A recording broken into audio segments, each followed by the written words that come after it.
Hoggard's info. I'm going to go ahead and give it out so we don't have no more.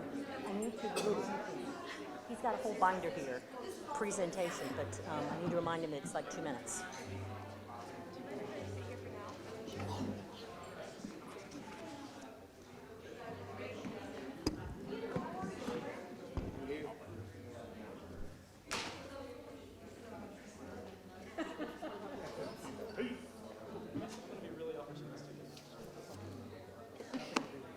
I don't know what's in it, but he says it's good stuff. Miss Rayville. Well,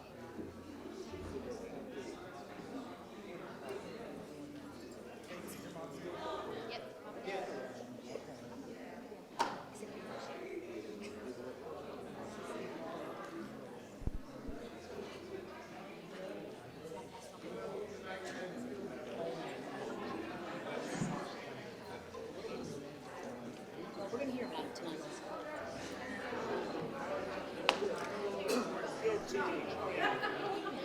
He didn't give me 10.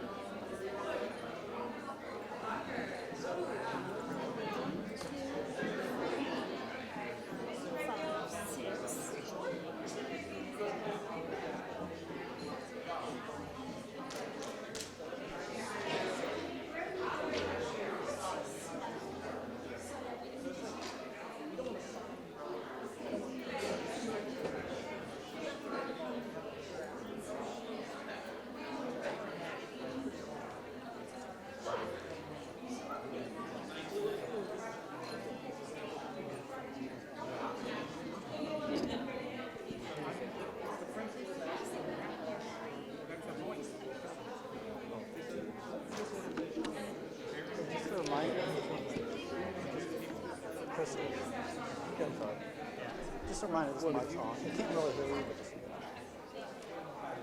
truck. You come out. Just remind you on the mic. Information.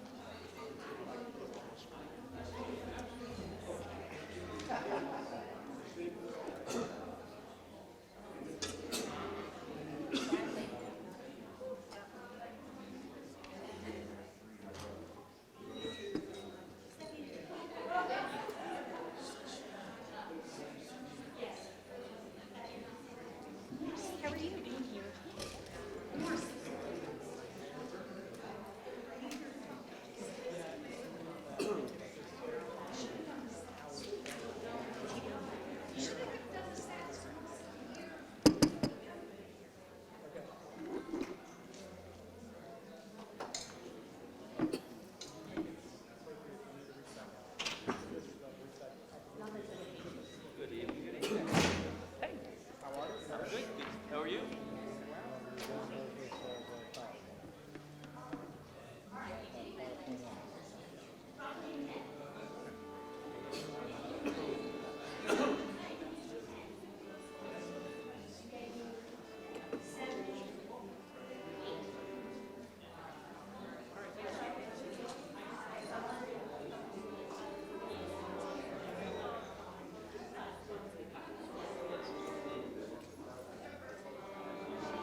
need to excuse yourself and go home, then just So I'm making a get motion up. to go to the meeting, You can?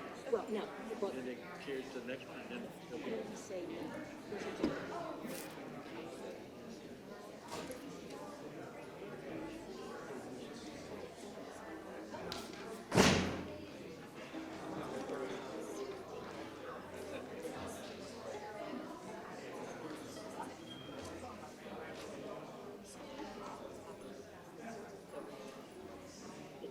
if you desire.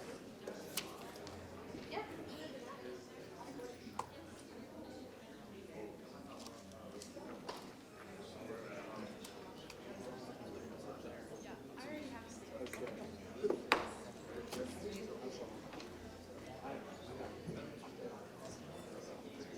Where's my red pen? Oh, look who we have, a performer.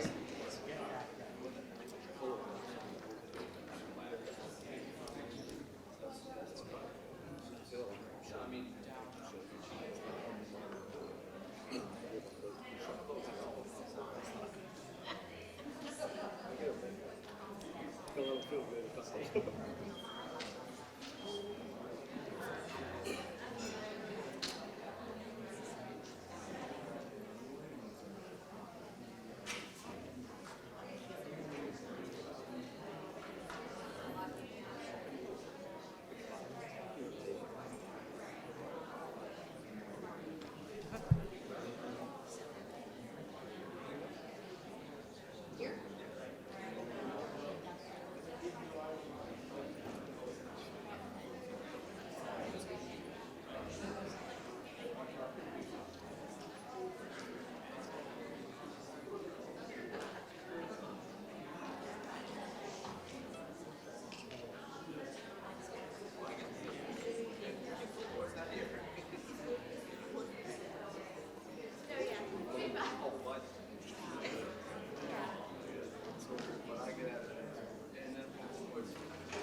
Y'all want me to move?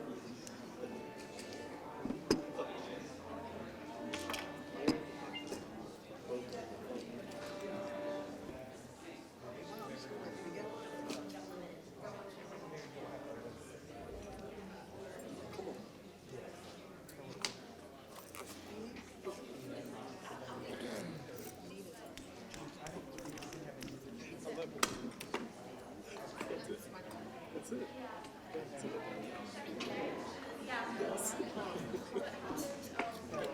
I'm even feeling, now I'm even better. That's what I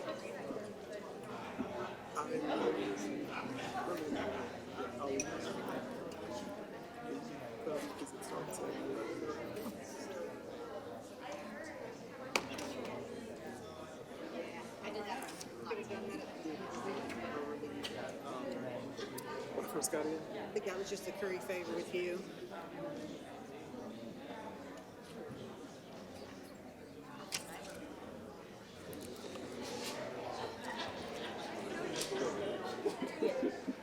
I pointed out where would be a good time.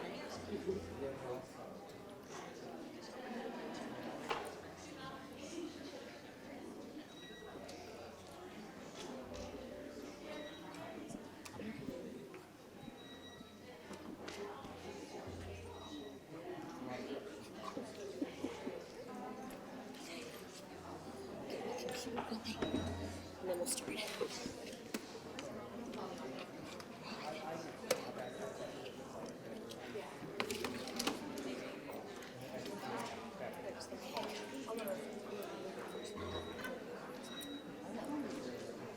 No, we've got guests. Perfect. We've got invited guests, and they're going first.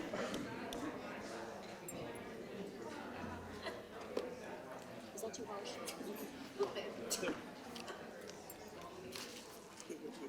Should be here.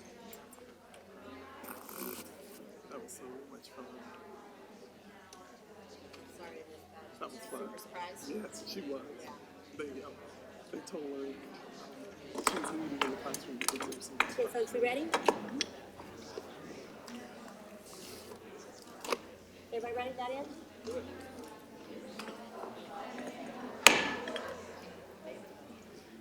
Good evening, everyone. The October 2022 regular meeting of the Board of Education is called to order. Ms. Bowie, will you please call the roll? Good evening. Stephanie Craybill, Here. Stephanie Walker, Here. Stephanie Adams, Here. Nelson Boyer, Here. Judy Justice, Here. Hugh McManus, and Pete Wildebohr. Also, Okay, welcome once again to the New Hanover County Board of Education's October regular meeting. Thank you for joining us in person or in the remote viewing audience. We value and appreciate your interest and your participation and your advocacy on behalf of all New Hanover County students and staff. For those in attendance, would you please take a moment to silence your cell phones? We have an unusually heavy agenda tonight. As a courtesy to and respect for the time of my fellow board members, the New Hanover County School staff, and the community at large, I will try to move through it as quickly and as efficiently as possible. That means I will stick as closely as possible to the estimated times to keep discussion focused and on point. You can see the estimated times for each topic on the agenda, and you can watch the countdown clock in the upper right corner of the large screens to see how much time we have. If it is the will of the board and we do not finish tonight, we can discuss the remaining topics at another meeting. Also, I'd like to remind all of us to treat each other with dignity and respect throughout the whole entire meeting, so that no matter what our thoughts and feelings are about an issue, or even a particular group or person, the board can remain focused on completing the governance work so necessary for our students and staff and schools to be successful. Disruptions to our meetings will not be tolerated, just as they are not tolerated at any other of our local government body meetings, and rules of common courtesy and professionalism remain in action. That said, people who are disrupting the meeting will be asked to leave. If this happens, you can view the meeting via live stream on New Hanover County Schools YouTube channel or later on the YouTube channel. So now, moving into board business, is there a motion to accept the agenda? So moved. Is there a second? Second. Okay, any discussion? Yes, I would like to add to the agenda. Okay, okay. All right, I would like to add an organizational meeting to the agenda. Okay. Is there a second? There's a second.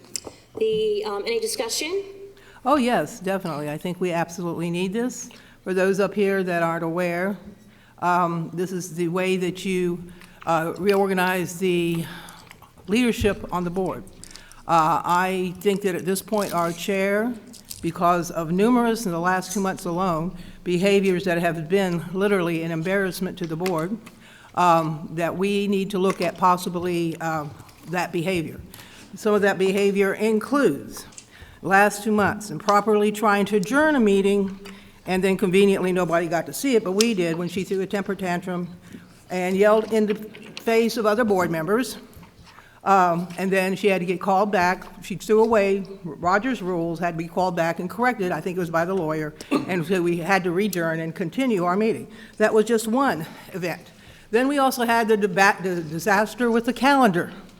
There was at least 4 of us up here that wanted to meet in August in order to avoid what's going on right now with the confusion over our current calendar.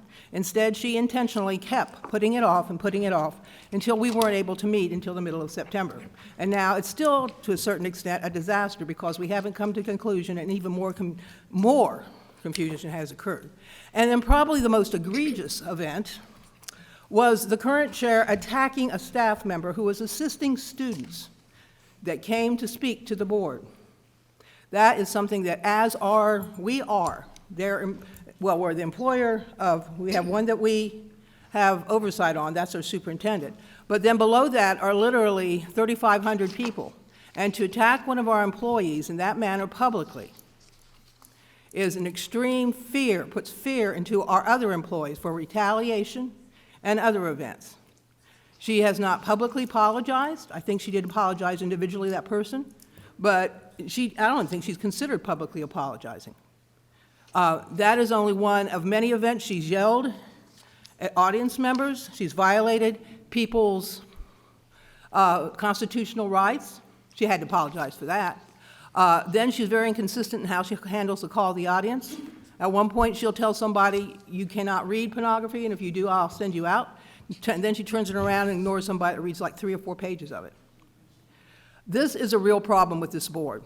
Behind the scenes, we have been subjected to manipulation, lies, constant confusion about what's going on, almost intentionally. And that's why I, myself, am calling for this. Now, there's 7 people up here that experience this on a regular basis, and I know at least 4 of us up here have expressed continuously the problems. Notice the look on her face, right? This is the kind of stuff that we have to deal with constantly. This is a very respected position. Our schools are to me, the most important organizations in our community. And we need to have role models for our students. I see them sitting here now. And that has not happened since she's been chair. In fact, it's deteriorated, okay? Any other comments? I just have one thing to add. I was very concerned, and I brought this up with other board members about the incident that happened at our special meeting. I don't want to leave this meeting without saying that I vehemently disagree with how it was handled. I know she did apologize to this staff member, but I just feel like it is not the way to set precedents for this board, and I don't think it's a civil way to treat staff. So that's all I'm going to add to that. Ms. Adams? I do not feel this should be added to the agenda because it does not directly impact our students in schools, which is what we are doing, and I am tired of the distraction of these types of behaviors from our board. Okay, any other comments? All right, Ms. Billy, will you Wait please a call the second. roll? I have a right to follow up according to Robert's rules. We have wasted more time over the last year with this behind-the-scenes maneuvering that keeps putting things off. Point of order, Madam Chair. Go The right ahead, question point of before order. the board is whether or not to add an organizational meeting. That is the question this body is considering. Okay. Ms. Billy, will you please call the roll? Ms. Justice? Yes. Mr. McManus? No.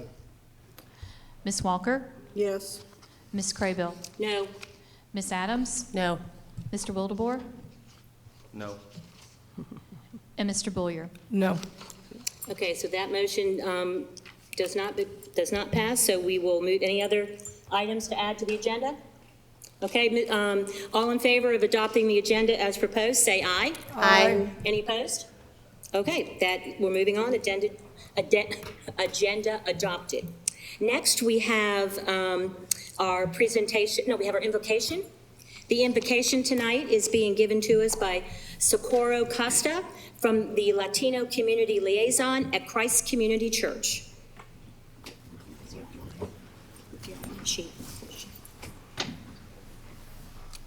Welcome. Thank you. I invite you all to join me in prayer. The Lord is my shepherd, I shall not want. He makes me to lie down in green pastures. He leads me beside the still waters. He restores my soul. He leads me in the paths of righteousness for his name's sake. Yea, though I walk through the valley of the shadow of death, I will fear no evil, for you are with me. Your rod and your staff, they comfort me. You prepare a table before me in the presence of my enemies. You anoint my head with oil. My cup runs over. Surely goodness and mercy shall follow me all the days of my life, and I will dwell in the house of the Lord forever. Father, I thank you that you are here, your spirit is here, that you are the good shepherd.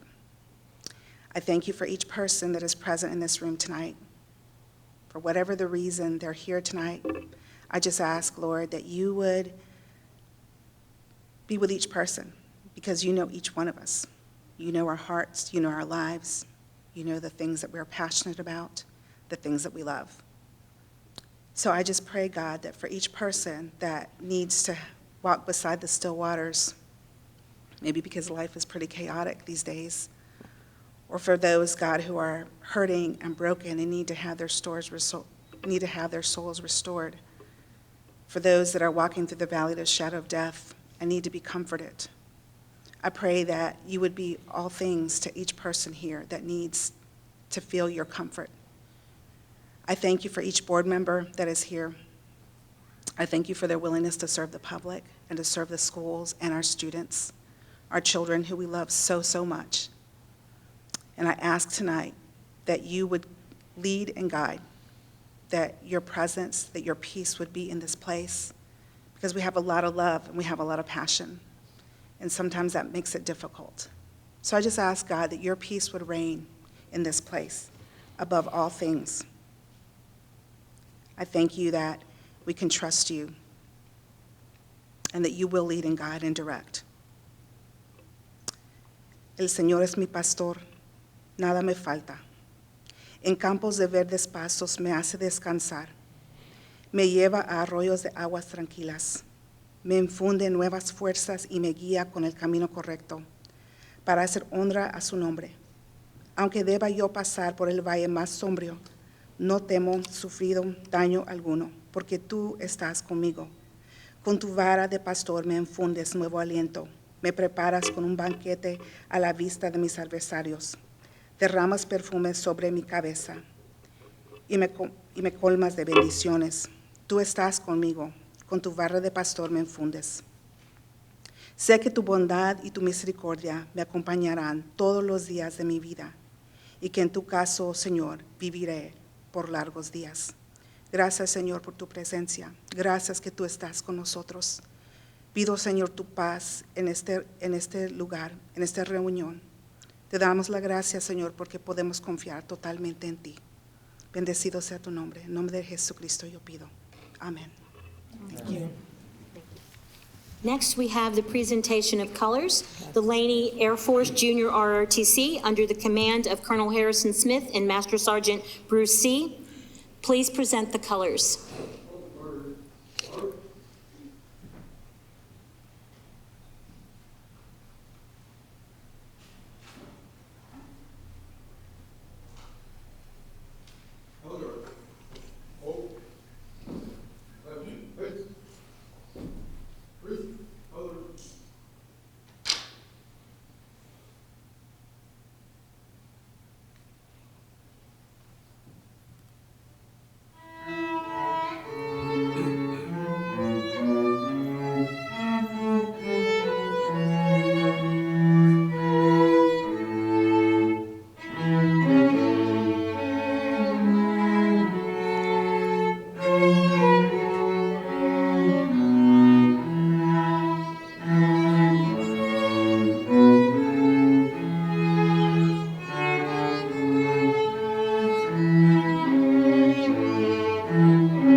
Now we'll have the Pledge of Allegiance led by our Board Vice Chair, Ms. Walker.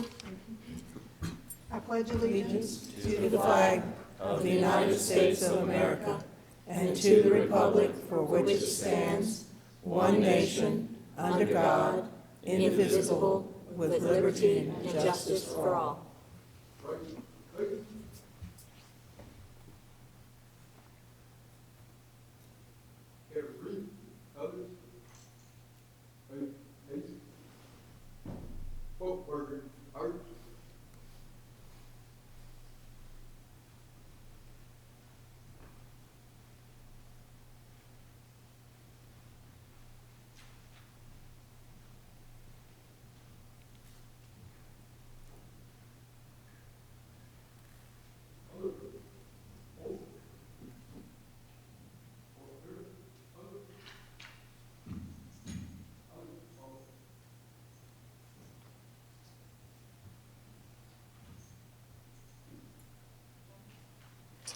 Crystal.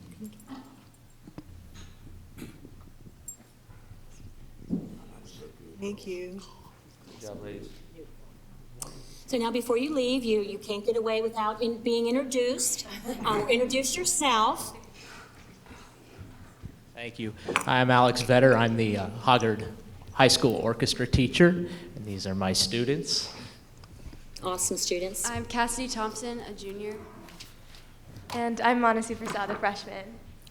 And we would like to take the opportunity to thank you for inviting us. We really enjoyed playing for you this evening. Got goosebumps. It was awesome. Thank you so much.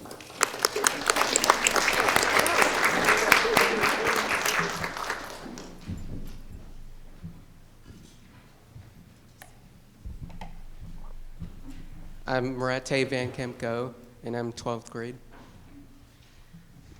I'm Cameron Ganot, Laney High School AFJROTC. I'm a sophomore. I'm Logan Reese, AFJROTC. I'm in 10th grade. I'm Ileana McDowell, JRTC, Laney High School. I'm in 11th grade. Thank you for that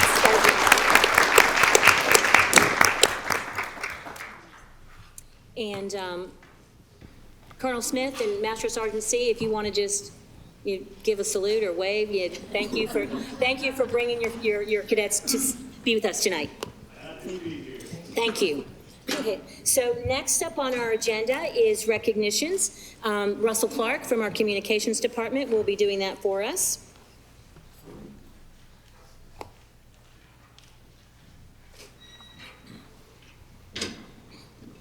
Good evening, board members, Dr. Faust, Madam Chair. The New Hanover County Board Vice Chair Stephanie A.C. Walker successfully completed the Advanced Leadership Corps ALC training offered annually to select local elected officials by the School of Government at the University of North Carolina at Chapel Hill. ALC is an intensive leadership development program designed by the School Center for Public Leadership and Governance. The week-long residential program is a dynamic experience that helps participants learn about their leadership style, inspire others to work toward a shared vision, and gain insight into working together to build better relationships and achieve far-reaching results.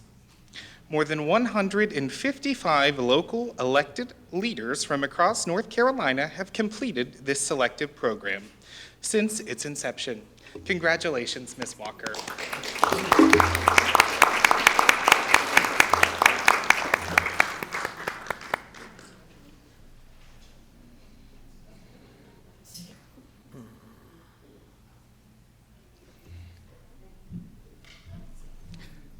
Now, at this time, I would like to give the floor to Board Member Judy Justice for a tribute to a former educator. Hello, everyone. Thank you for coming this evening, and I'm just going to remain up here because I'm in front of everyone. Recently, I believe it was September the 12th, a local education icon, Florence Warren, passed away. Unexpectedly, she had been ill, but this is not, I think, what anybody expected. I know I just talked to her a couple weeks previously, and I was pretty upset and shocked. She actually grew up in Hillcrest. She was a graduate of the greatest school under the sun, Williston, 1963. She was one of the first 5 black graduates of UNCW. At the time, it was Wilmington College.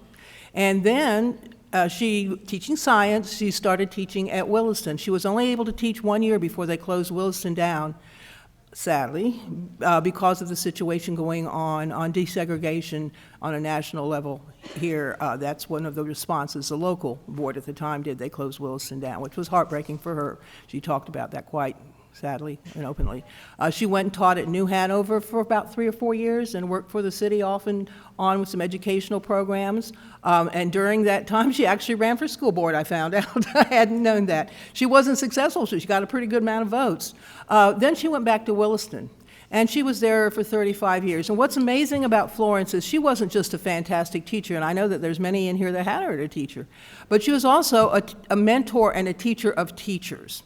And she was very dedicated to changing the lives of these kids and instructing and helping teachers be able to do it when she wasn't able to.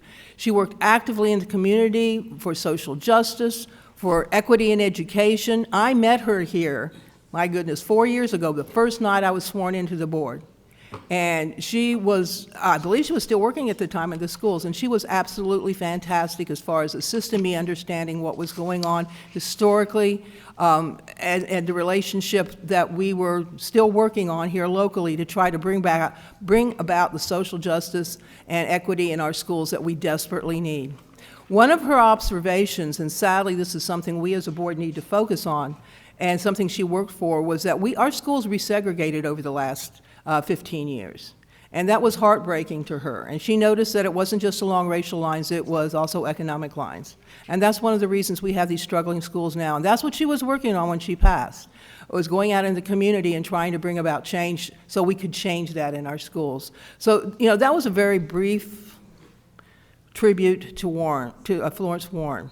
In 2019, she actually received the Centennial NAACP Education Award, among the many awards she's had.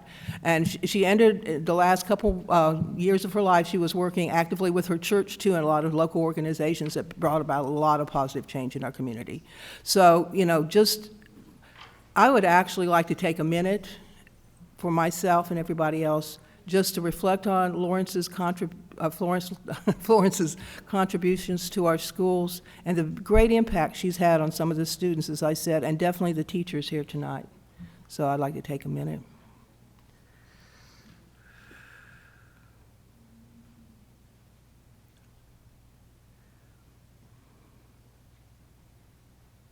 Thank you.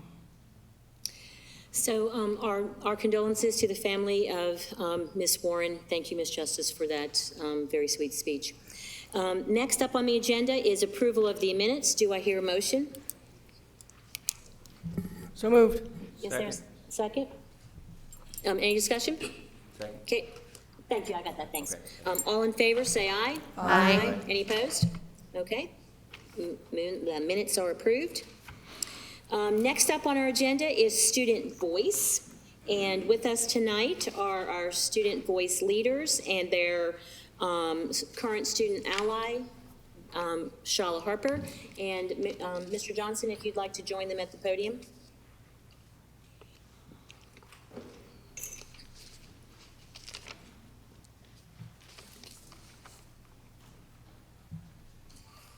Okay, so this is a little unusual tonight that we don't, this is a policy for second reading, that a new policy for second reading, and we usually do all these together with policy. But this is going to be the new landing place for student voice, so I wanted to, that's hysterical. I hope the cameras are getting that. And just in case you're wondering what we're laughing at, there's adult ally who recently resigned from New Hanover County Schools to pursue some other interests. She is with us, and I'm sure she's watching from Italy in the middle of the night. So all right, so normally we do not, do the policies at this time, but I'd like to, since you're all here, give you that opportunity. Is there any discussion? Do you want to add anything more to your policy based on any of the meetings that you've had? Okay. Are there any questions from anybody on the board? Okay, I had one question that maybe just for you all to consider at a later point. In letter D, number 1B, it's highlighted in yellow, where it says, includes representation from all high schools and middle schools. And I just wanted to remind you that middle school students are not currently a part of the Superintendent's Advisory Council. So that will be something that your team will need to work with Mr. Johnson and Dr. Faust. I'm not going to not approve it because of that. I just wanted to bring that to your attention.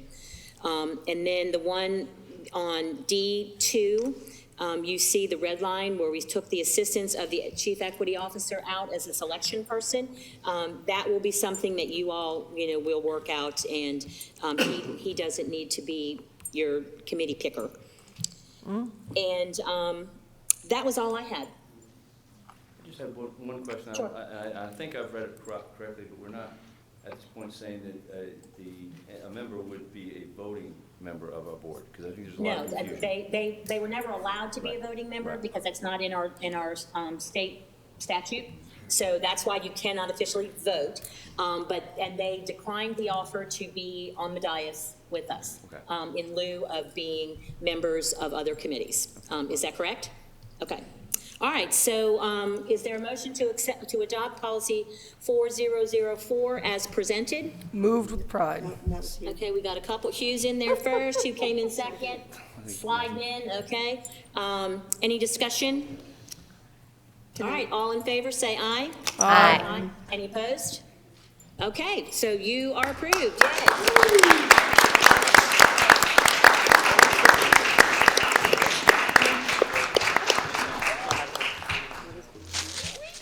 And so going forward, you guys will have this same spot after approval of the minutes on our agenda, and anything that you need to report out. You don't have to report if you don't have anything.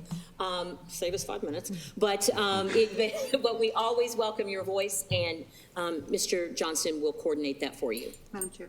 Yes.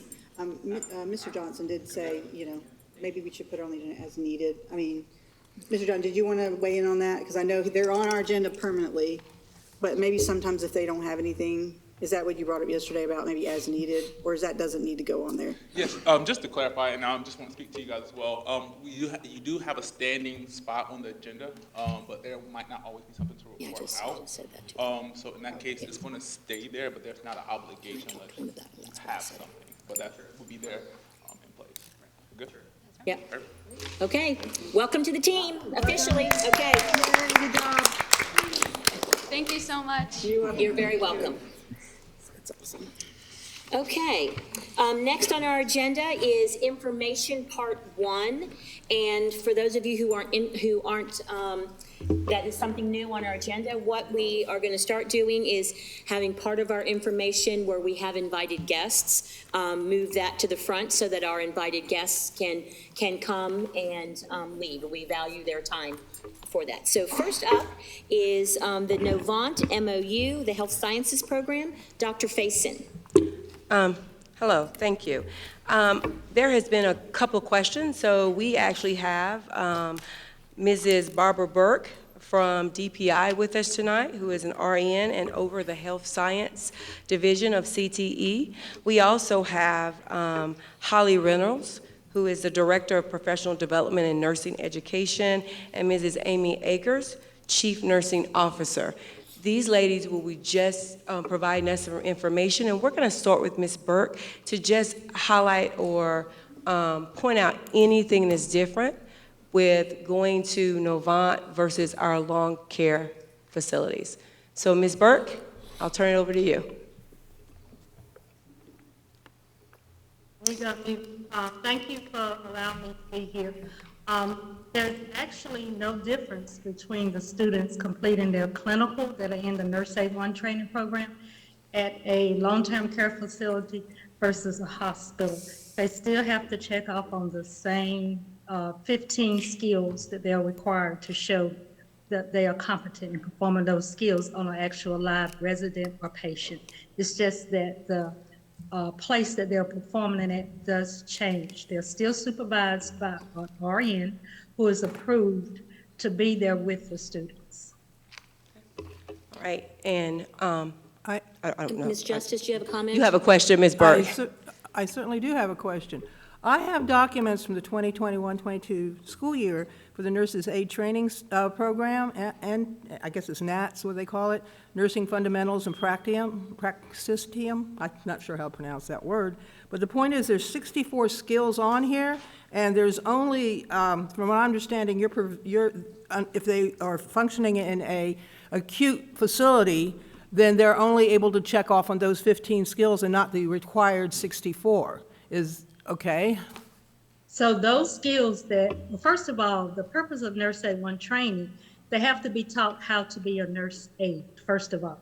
We're not teaching them to test or anything. They're taught to work as a nurse aide.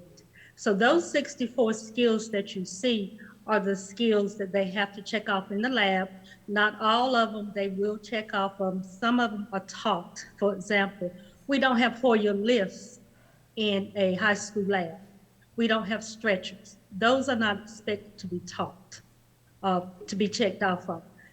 On page 3 of the nurse aid training summary sheet, those are the skills that the students have to check off of, and they only have to check off on 15 of those skills, which includes things like a basic, complete bed bath, feeding, assisting to ambulate, which they have to have the instructor with them to do that. So they're not expected to check off on all 64 skills. There's an addendum, there's a second sheet that you don't have. I have the addendum here. And I see those skills, I believe altogether there's 24 of them, yes. My concern is with our past contracts with the, I guess you call them nursing homes, they've been called convalescent homes and other names. This is for long-term care facilities, that's the proper term. All 64 of these skills were checked off previous, they were with our nursing, I've got copies of it, with our schools, with the programs that we had in place before the contract with Novant, they were signed and checked off. Those skills were checked off in the lab. Part 3 of the nurse aid training summary sheet are the skills that are to be checked off in the actual facility. The students can attend a long-term care. They also can do their skills check off at a hospital. They have to be on medical units, which generally will have a larger population of the elderly, an orthopedic nursing unit, a rehab hospital for their clinical. Well, aren't they, I believe they're doing their clinicals through these programs. I'm not an expert, but we do have some experts. I would like to get more information for them in order to understand why the difference between what's going on this year and what has happened in the past. And in the past, they were using this format, and they were successfully going through all these skills required, and now you're saying they just need 15? In the past, the students always check those 64 skills off in the skills nursing lab, either on mannequins or with each other. They are only required to do part 3 of the nurse aid training summary sheet, which includes those 24 skills, and they have to do 15 of those or more if they can get more. Okay, thank you, Ms. Birds. Hang on for us, if you would, and I'd like for Dr. Faison to. And I would just say that, and I'll bring Novant up here, but our students still will be at a geriatric facility. It still will be they will be working with geriatric patients. They're working with acute patients. I'll bring That's Mrs. I'm sorry? It's not a matter of geriatrics, it's a difference between acute and long-term. Okay, I will bring up Mrs. Reynolds and Mrs. Akers to address that. Thank you, Ms. Akers, for being here with us. Hi, I'm Holly Reynolds. Oh, I'm sorry. That's okay. So, as was discussed, we do have placement in the hospital, and we do plan on putting them in our rehab facility, the majority of which is geriatric patients, for them to get checked off on those 15 skills. We have been successfully doing this with Brunswick County schools for a number of years now, with no issues. We're excited about this partnership with New Hanover County Schools and about bringing those students in, and don't anticipate having any issues. The students will successfully be checked off on those 15 skills. With their instructor, they would be assigned to those geriatric patients for the purpose of being checked off on those skills. Okay. Any questions for Ms. Reynolds? Well, I don't know if it's for Ms. Reynolds or not. You want to hear the third speaker and then ask your question, just to make sure? Okay, do you have a third speaker for us tonight? Okay, and does Ms. Futrell need to add anything, or? Okay, all right. I would add one thing that I wanted to add is we've heard our staff's concerns, so we do have a plan in place for this spring where we will have an outside nurse. We're working with Mrs. Burke to actually bring our students to Novant to do the 10 hours of clinicals there. Keep in mind, our students have 40 hours of clinicals. We're just asking right now that they get 10, because Novant has a program. If our students do their clinical, their nursing, if they become a nurse, a CNA, they will actually pay for them to be a nurse. So we don't want to take that opportunity away from our students, but we've heard our staff. So we have, for these 10 hours that the students, and this is this spring, right?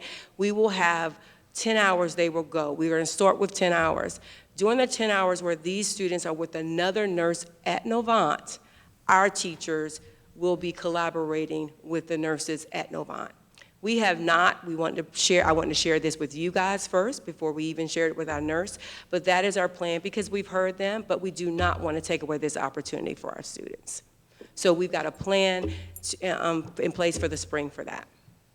And any questions? And you got all three of us. Ms. Walker had a comment. Sure. Well, to your last point, I mean, this was brought to us, I guess, as an opportunity for our students. I guess the feedback we've gotten so far that it's kind of messed with the program that was already doing well. Say it again, I'm sorry. Which part didn't you hear? You said something about a program is doing well? Well, I'm saying, I figured the program was already doing well. I think we have a very established program that has been doing well. I know we team with Novant, but the feedback that we've gotten, well, at least so far, and I guess it's just a situation with one of the schools, maybe more, we haven't heard. But I will move on from that for a second. One of the questions was about liability insurance for nurses. And from what the feedback we got was that they don't get coverage. The nurse instructors don't get liability insurance, and they're not comfortable with that. Is that correct? So, and Ms. Fertrell might can speak more on it. She shared, all of our teachers have a certain amount of insurance. No matter if you are the culinary teacher with knives or if you are the fire teacher, you have a certain amount. We are looking to make sure, because Novant has a particular amount of insurance that their teachers, their nurses, our teachers will have to have. We are looking to make sure if they do have to have additional insurance, the district will cover that as well. Okay, so that's something new that we haven't heard. Well, yeah. We're hearing it now. Yeah. Ms. Justice? Yeah, I read the document. They have to have $1 million themselves of their own personal liability to work there.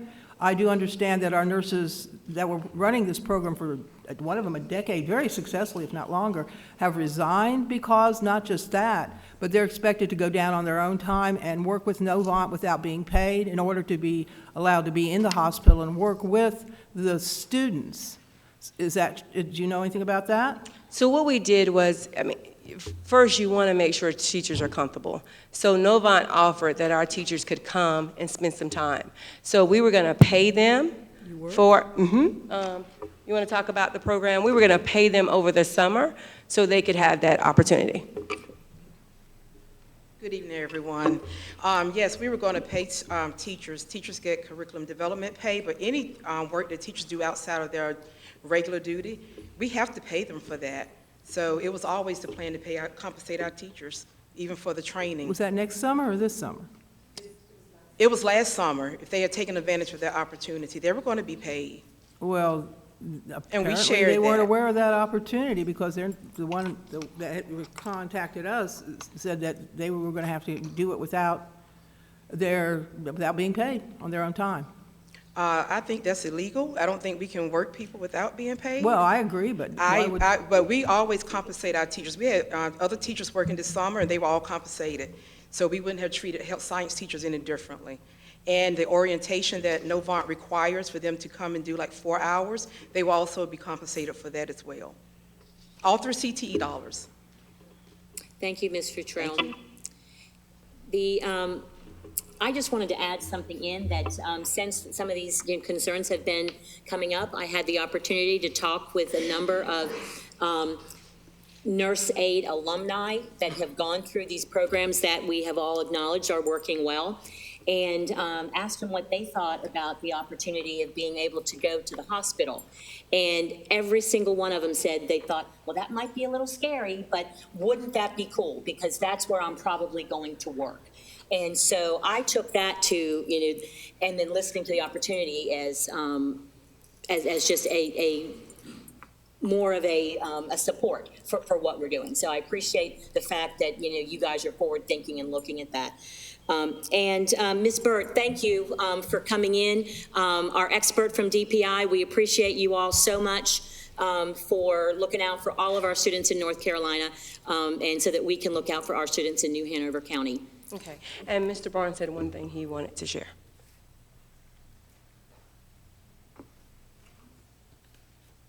Good evening. Just to speak, there was a concern and allegation about possible retaliation for our nurses, for any employee. If that's ever feeling like that, in the interest of transparency and security, they can just contact me directly and we'll help them deal with that. Thank you, Dr. Barnes. Appreciate that vote of confidence. Okay, any more questions? Another question. Yeah. Any comment, Ms. Walker? Thank you, thank you. I was just going to say, this is a year-long MOU, correct? We signed it this summer? Mm-hmm. Well, I guess we can. I think we signed it like in the spring, actually, yeah. Well, it might be worth, evaluating, make sure the program is working out for students. Because if it was working before, obviously we want to make sure it keeps continuing to be successful. And if, I guess it's up to the board to look at that MOU and make sure that everything's going well. We did sign in August, sorry. Yeah, that's okay. Thank you. Okay, thank you all. I appreciate the time there. And the no action was needed on that, information only. All right, so next up we have J.C. Rowe and Principal Morrissey and Julie Barnum to give us a little presentation about the fabulous things that are going on at J.C. Rowe right now. Good evening. I am really excited to stand here and then hand off the mic. Where'd you go? Hand off the mic to Principal Morrissey. I feel like I've had the great opportunity to kind of work alongside her for many, many years since she was a special ed teacher and moved through her growth in that and then through administration.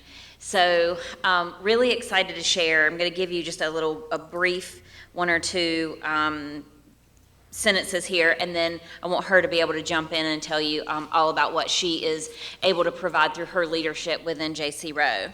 So in accordance with Board Policy 3470 and 4305, because you know I really like to cite policy, I live in the policy manual, there may be a period of time in a student's educational career when an alternative learning program placement needs to be provided to address certain social and emotional needs. And we also know in that placement, our academic programming is of the utmost importance. So students may be transferred to the alternative learning program on a voluntary or involuntary basis. And it can be under many different circumstances. And involuntary placements are what we offer in lieu of long-term suspension for the majority of our cases, and those are a disciplinary reassignment. But we have probably a record number of voluntary requests for the alternative learning program at J.C. Rowe, which is something that parents are seeking, and our administrators are having those conversations with them so that Ms. Morrissey and her team can establish an individualized plan for these students. So I want her to jump in, and then we'll answer any questions you have. So hi, I'm Kim Morrissey. I am the principal at J.C. Rowe. This is my second year as principal there. So the first thing that I've really been focusing on is trying to change the narrative of J.C. Rowe. I've been in this county for 15 years. I'm quite familiar with what people think about it, and I think that it's unfortunately because they haven't been exposed to all the great things that we have to offer. The infographic, unfortunately, you can't see the whole thing, but yes, so we have a couple different programs there. The short-term program, last year, 144 middle school students and 95 high school students. These were students that were suspended from their home school, so they actually came through J.C. Rowe and got to sit with certified teachers to work on their classwork that really helped with that lost instructional time. EC students are also provided their services while they're at J.C. Rowe. We do have 3 EC teachers on staff and paraeducators. While they're in short term, we also do daily SEL lessons. We try to focus those around the reasons that the students were suspended or other things that the short-term suspension teacher will notice that's going on in the classroom. We do have technology available for all of our students that are there. And then it's also an opportunity to make up work. A lot of times students that are suspended have gaps. They've been suspended before, sitting in ISS. So this gives them an opportunity to make up the makeup work to really get back on track before they go back to their home school. Then the second part of what we do is our transition in the ALP program that Ms. Varnum was mentioning. So last year we had 29 students, so it's a great small student-to-teacher ratio. We did add last year a full-time mental health specialist, which is huge. We also have a full-time counselor and a full-time social worker. So part of what we do with that program is we also have daily SEL lessons. We do exit projects where the students talk about coping skills they've learned and ways that they can be more successful back in their home school. We have transition meetings with the home schools, so we make sure that they have people and point of contact to go to. We do also have a full-time behavior interventionist that will pull them for small groups and social skills lessons. And then this is also the potential to serve all middle and high school students in the county. So that's like a great opportunity for students that are struggling in a traditional school environment. Then the long-term program, last year we had 57 students. We do offer through that program 14 core graduation requirements taught face-to-face. I think the first misconception is that the students are sitting on the computer all day. We have certified teachers, they're changing classes. We did our master schedule so it mimics the homeschool, so they're used to sitting in 80-minute blocks. So we're truly, really trying to make that transition as smooth as possible. We have also multiple credit recovery options. A lot of the times the students that come to us in high school or have been retained or are missing some credit, so we offer opportunities to work with certified teachers on those things. Daily SEL lessons for them also in small social skills groups. Then we also have a really strong school-wide behavior expectations. We have daily behavior charts. There's levels that the students move up to earn more privileges. And then we have a token economy system that the students earn Robux and they get to trade that in for treats at the end of the week. So then the other infographic I did was just to try to highlight some of the things that we've been doing with community outreach. We have a garden group partnership with the Arboretum, and they come every Tuesday to work with our students. Reverend Jerry Pearson, which a lot of people are familiar with in the county, has come. He volunteers there. He's actually working on becoming a substitute because of his work with J.C. Rowe so that he can offer that service also. We just participated in the New Hanover County 5-day SELPD, and that was our entire staff participated in that. Last year we had speakers that we've already set up for this year, including Cape Fear, local banks, and the National Guard. The first 2 weeks of school, myself and my assistant principal went and visited all of our students that transitioned back to make sure that they had met someone that they could have a connection with, that they had gone to classes and try to have connections with them even though they're not in our building anymore. We had an art therapist that we had last year with the grant that we're hoping to maybe get back. And then we had a performance in the spring where they did spoken word, interpretive dance, and a play scene. We have a fall and spring community night. This fall, it is November 16th, which is a Wednesday, and LifePoint's actually helping us sponsor that. So we're inviting people to come out and participate in that with us. And then our teachers constantly participate in countywide professional development. Our core content teachers are teaching all grade levels. So my high school English teacher is teaching all Englishes, just like my math and everything else, yet they're still participating in everything else that the county is expecting of them, which I think says a lot about the dedication of the staff we have at J.C. Rowe. So I just kind of wanted to share some of the things that we've been doing and start to open up that kind of dialogue about this is a great opportunity for students to help get them back on track and to offer an opportunity for them to feel success in a different environment so that they can transition back to their home school and really be successful. Fingers up. Yeah, Mr. Boyer. Thank you, Madam Chair. Mr. Wildeboer, I know you've requested this, and I'm really grateful that you did because we don't often get a chance to hear from you and hear about some of the really incredible things we did and that we're doing. And I just really wanted to highlight that because I think coming out of the pandemic, moving forward, and you've already said this year your needs have never been greater. And this program is really important. What we offer these students is absolutely critical. And so they need us to be our best, and I know you are, and I'm just really grateful to get a chance to see some good work. So thank you very much. Thank you. Mr. Wildeboer? First off, I want to thank you for all you and your staff are doing. I think it's exceptional. I can't even get the words out. That's how good I think it is. But I also, could you talk to us a little bit about some of the, because we have a whole bunch of folks that are going to be talking or asking about alternatives to seclusion. And I know that you guys do a lot of great things instead of seclusion. Can you talk to us just a little about some of the things you might do? Yes, I think a lot of the things we do is the proactive piece. Because we're able to have those relationships because of our student-to-teacher ratio, we're able to find out things that I think a lot of the times in a traditional school you're not able to know. So we're able to kind of read students and check in with them a lot more than a traditional school is able to. Each student talks to adults before they go to class. That's part of our program in our homeroom. They go over their behavior points chart from the day before with teachers. So there's a lot of things in place where we're able to see some things and then step in as needed. So because we have the staff that we do, and I know we're expensive, but because we have the staff that we do, then we're able to give them those resources that they need and pull them out and do social skills lessons based on what's going on with them. Or if we found out something happened in one of the neighborhoods the night before, then we're ready to kind of have everyone in a crisis type mode to really, encourage the kids to talk about what's going on and for us to focus on working through those things before we get to the academics. So we're able to focus on the whole child piece. A lot of our students are coming hungry, and that's our first thing, where all of our teachers know, and they all have snacks in each of their classrooms, that if a student isn't responding, then maybe it's something else going along those lines.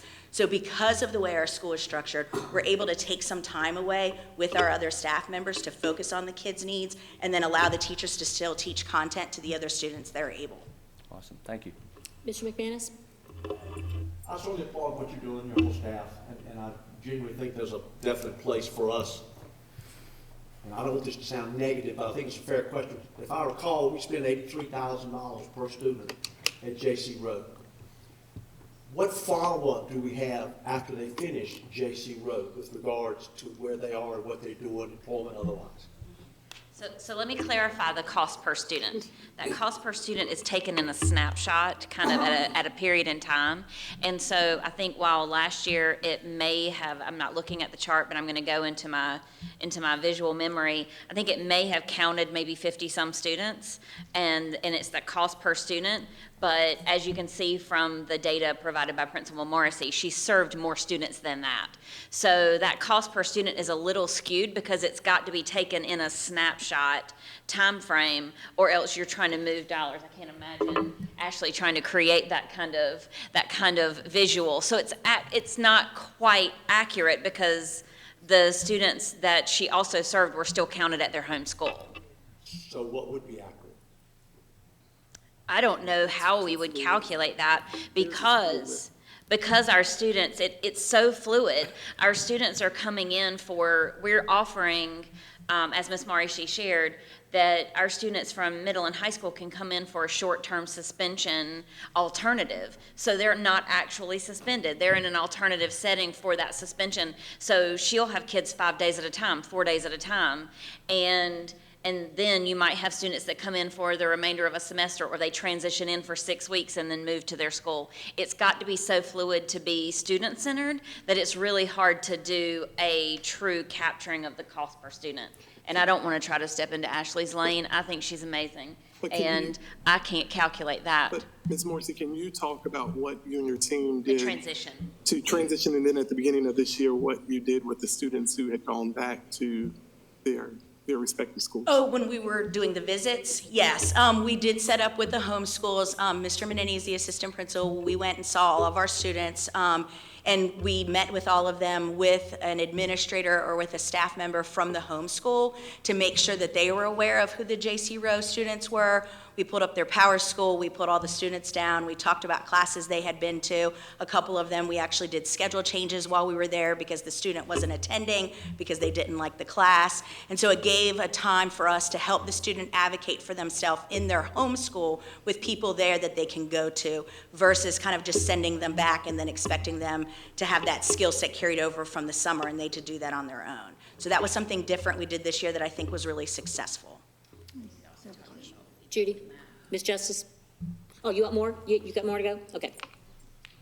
Yes, I was looking at this little informational boxes you gave us. I see that the short-term program provides EC students with services. What about the transition and long-term program? Oh, yes, absolutely. I just wanted to make a point that the short-term was also receiving services. Okay. Yes.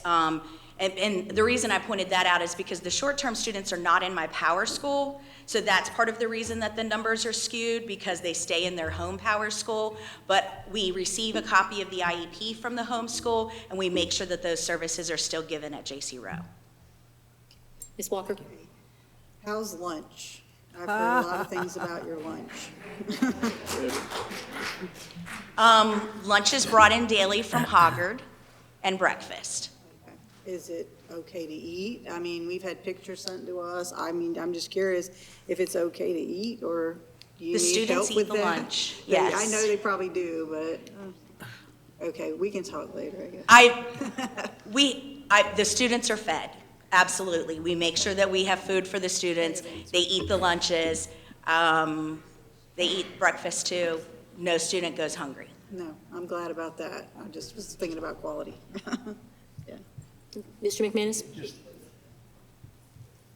are we following up with those who graduate? I made it do a good job with that, from J.C. Rowe. Yes, sir. Are we keeping up with where they are, their success? Yeah, actually, that's another beautiful part, I think, about us having those relationships.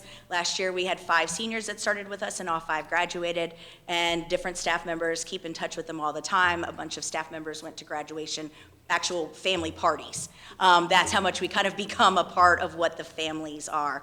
It's the first time, I worked at Ashley for 8 years. I never gave out my cell phone number, and I give out parents my cell phone number at Roe all the time. It's just one of those great opportunities we have to really have a different type of relationship. What's your cell number? Let me cover that. And I want to add in that this summer, Ms. Marcy reached out, or maybe it was last spring. Ms. Marcy reached out and asked to sit down with me and kind of redevelop our process for alternative learning programs to have even more connection and braiding of collaboration from the homeschool. And so the process that our principals follow now has a transition to and a transition from the alternative learning program with specific steps that they have to agree to in order to make that referral. And that's been really helpful. I think it's an important piece for the student too, because then the principal and myself are working together on a plan for the student, and then the student and the family is aware of that. So it's really kind of that partnership that we have going on, that we're one team versus J.C. Rowe versus the homeschool.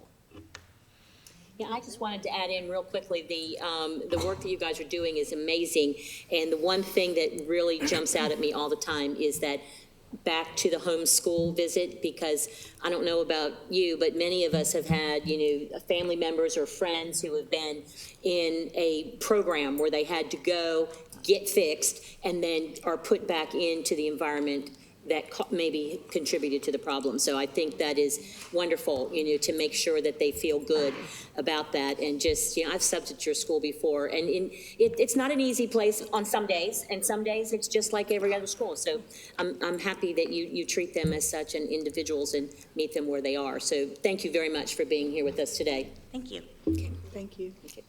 All righty. Next on our agenda, Jarrell Lewis and Kelly Lewis and, Julie Varnum, you're back up if you're participating. The Title IX athletics audit.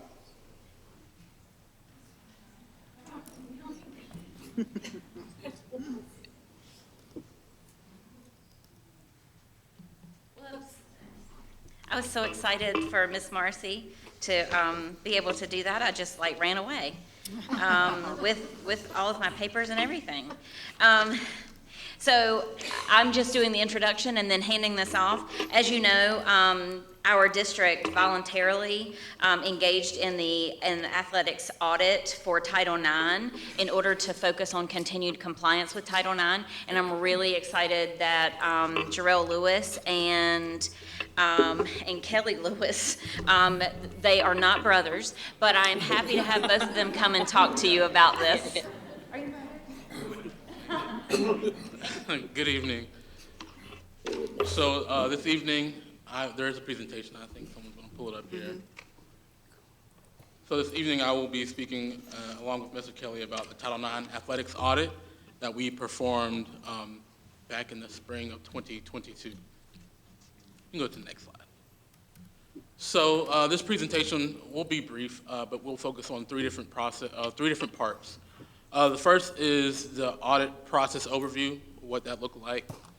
Number 2 is the Title IX regulation itself. And then number 3 are the results from the athletic audit. So the audit process overview, we utilize a third-party auditor consultant, Helen Grant Consulting, LLC.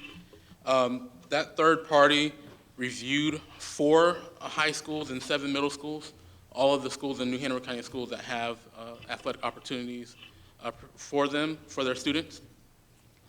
The audit was actually performed in April 18th through 22nd of this school year. What that looked like included the auditor coming to the New Hanover County Schools and visiting, performing site visits as well. And then the data collection was also part of it. And so the auditor collected data from the 2021-2020 school year, and the data that was collected included official team rosters, enrollment by gender of each respective school participating in the audit, a listing of all head, assistant, and volunteer coaches, compensation, stipends for coaching duty, and if the coach is a faculty member or only a coach or non-faculty member. The data collection also included questionnaires for coaches and students.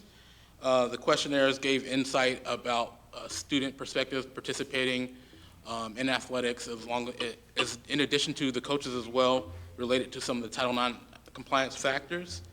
And then the last part of the data collection included in-person interviews of the athletic directors at each respective school and coaches as well.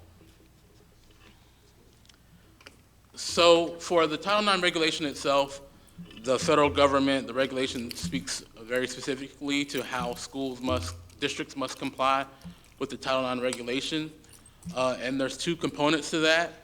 One is equitable opportunity, which ensures that the underrepresented sex has an equal opportunity to play in sports. And the second prong is equitable treatment, which ensures that athletes are treated equitably when participating in sports. So speaking to the first prong, equitable opportunity, that includes a three-part test as outlined by case law and the regulations. Substantial proportionality test. What that means is that the district must show that enrollment in athletics is substantially proportionate to high school enrollment based on sex. And our athletic audit focused on that prong number one. Number two to meet prong number one is a history and continuing practice of program expansion, meaning that the district has shown a history and continued practice of adding athletic programs for the underrepresented sex. And the last is accommodation of interests and abilities. The district shows that the district has reviewed the athletic interests and abilities of the underrepresented sex and sought to accommodate those interests with new athletic teams and sports offerings. So again, this is how a district may show compliance with the equitable opportunity prong, ensuring that the underrepresented sex has an equal opportunity to play in sports. Moving forward to number two for the Title IX regulations, equitable treatment. I think these are the pieces that most people are familiar with when it comes to Title IX athletics compliance. The federal regulations are nicknamed this part the laundry list.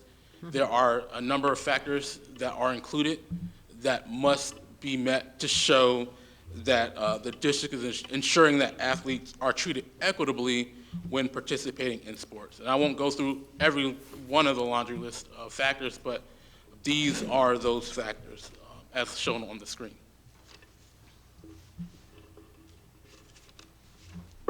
So the audit was performed in April, and we received the results mid to late summer.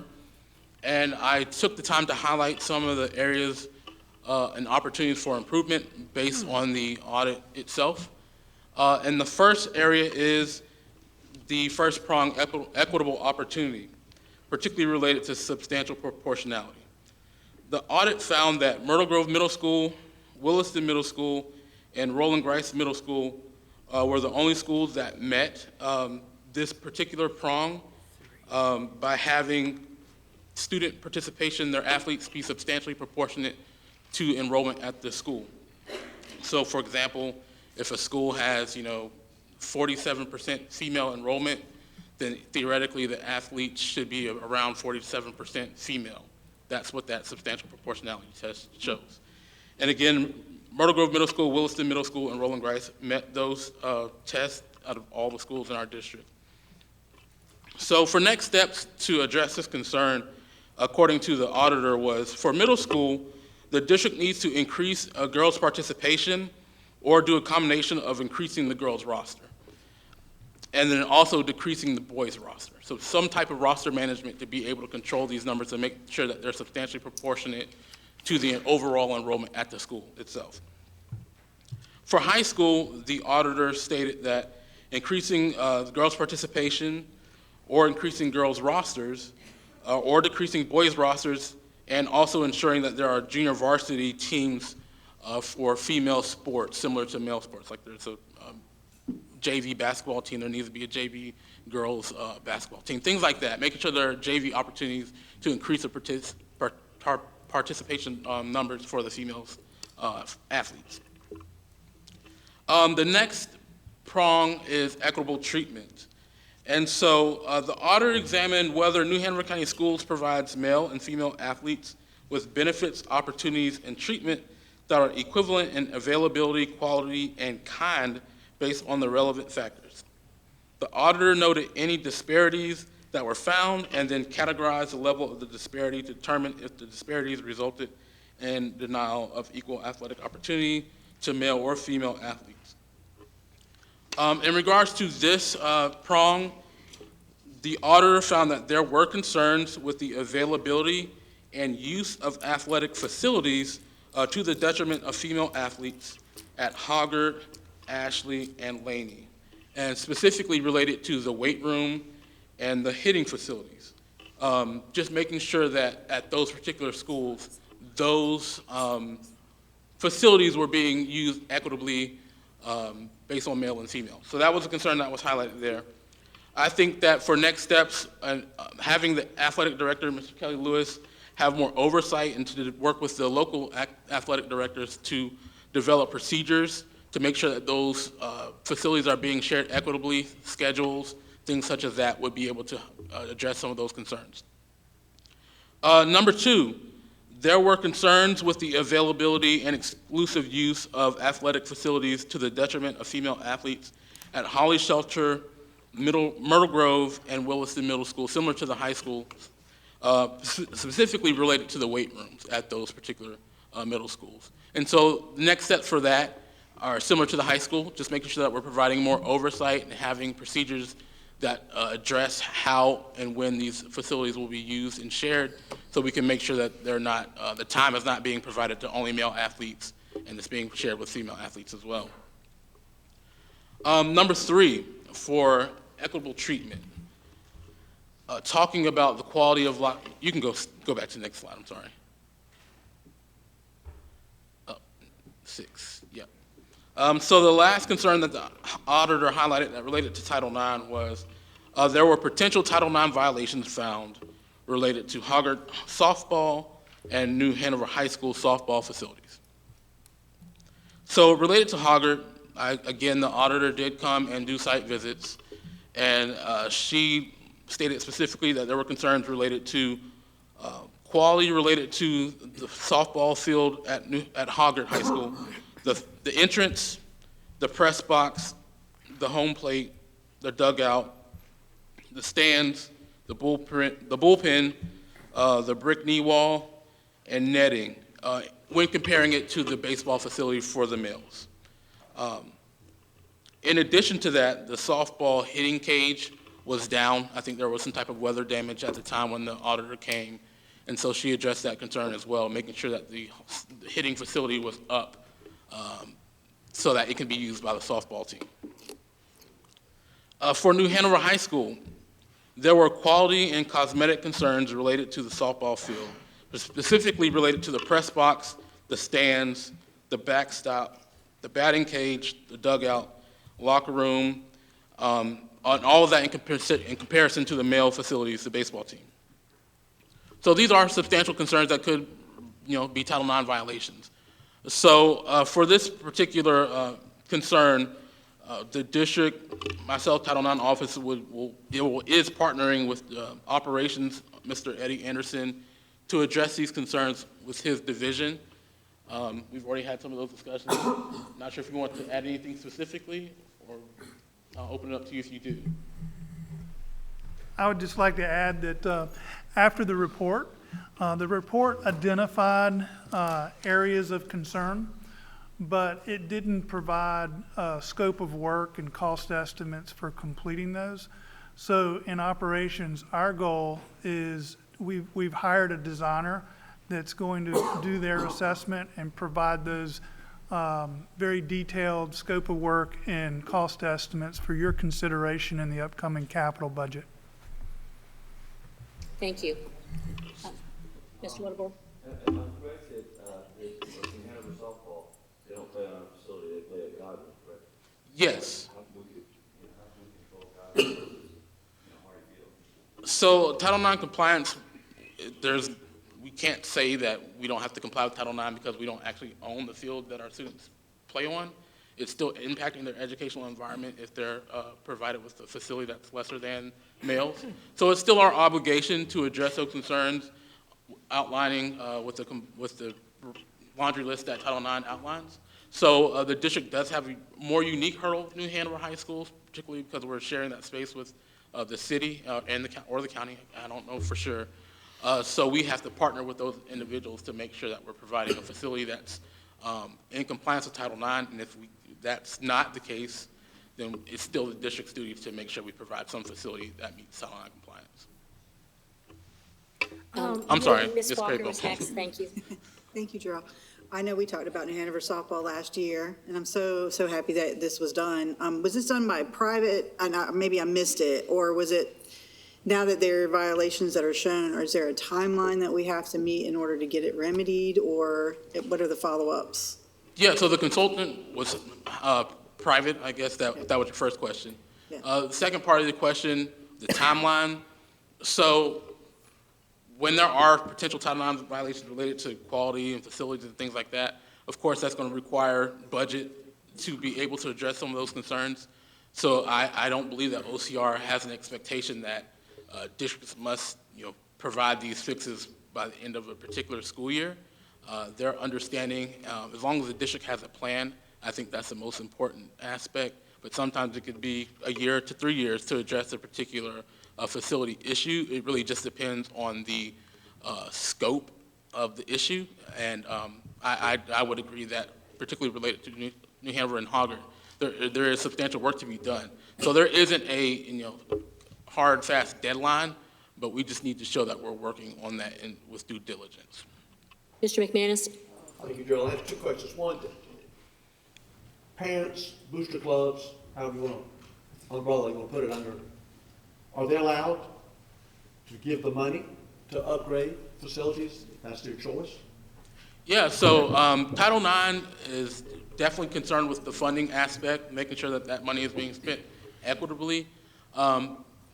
Schools have booster clubs, and booster clubs are able to raise funds to the benefit of the school itself, or maybe even a particular team. That does not violate Title IX in any way.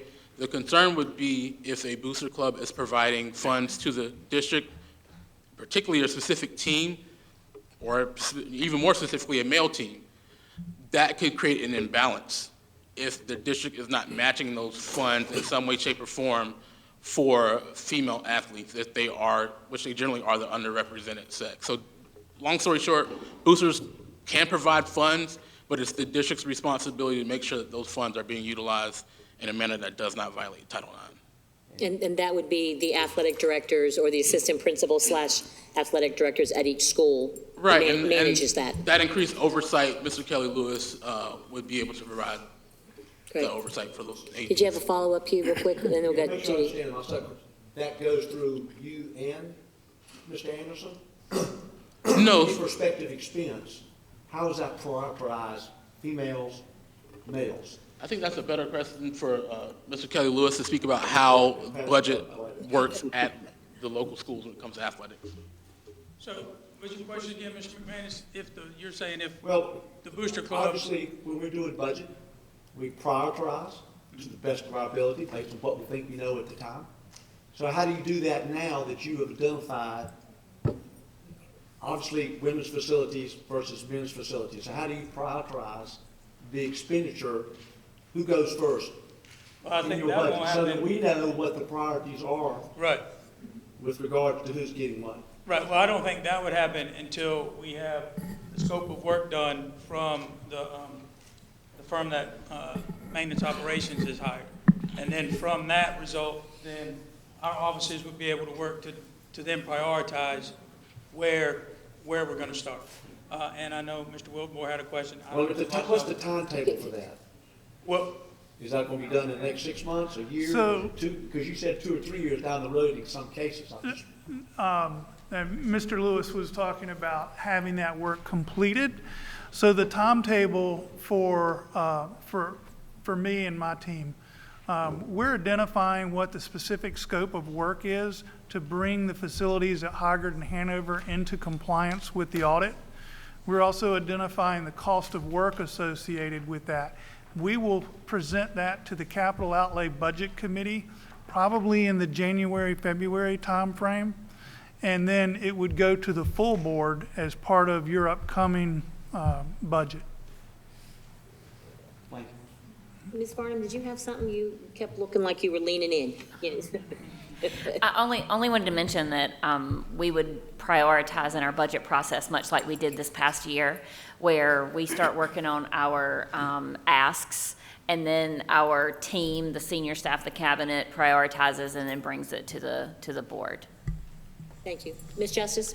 Yes, you were talking about the equitable opportunity, and you mentioned 3 middle schools that they said they need to work on, but you said, it sounded like you were talking about the high schools. Is it all the high schools have got that issue? Because you didn't identify particular ones. Is it all 4 high schools?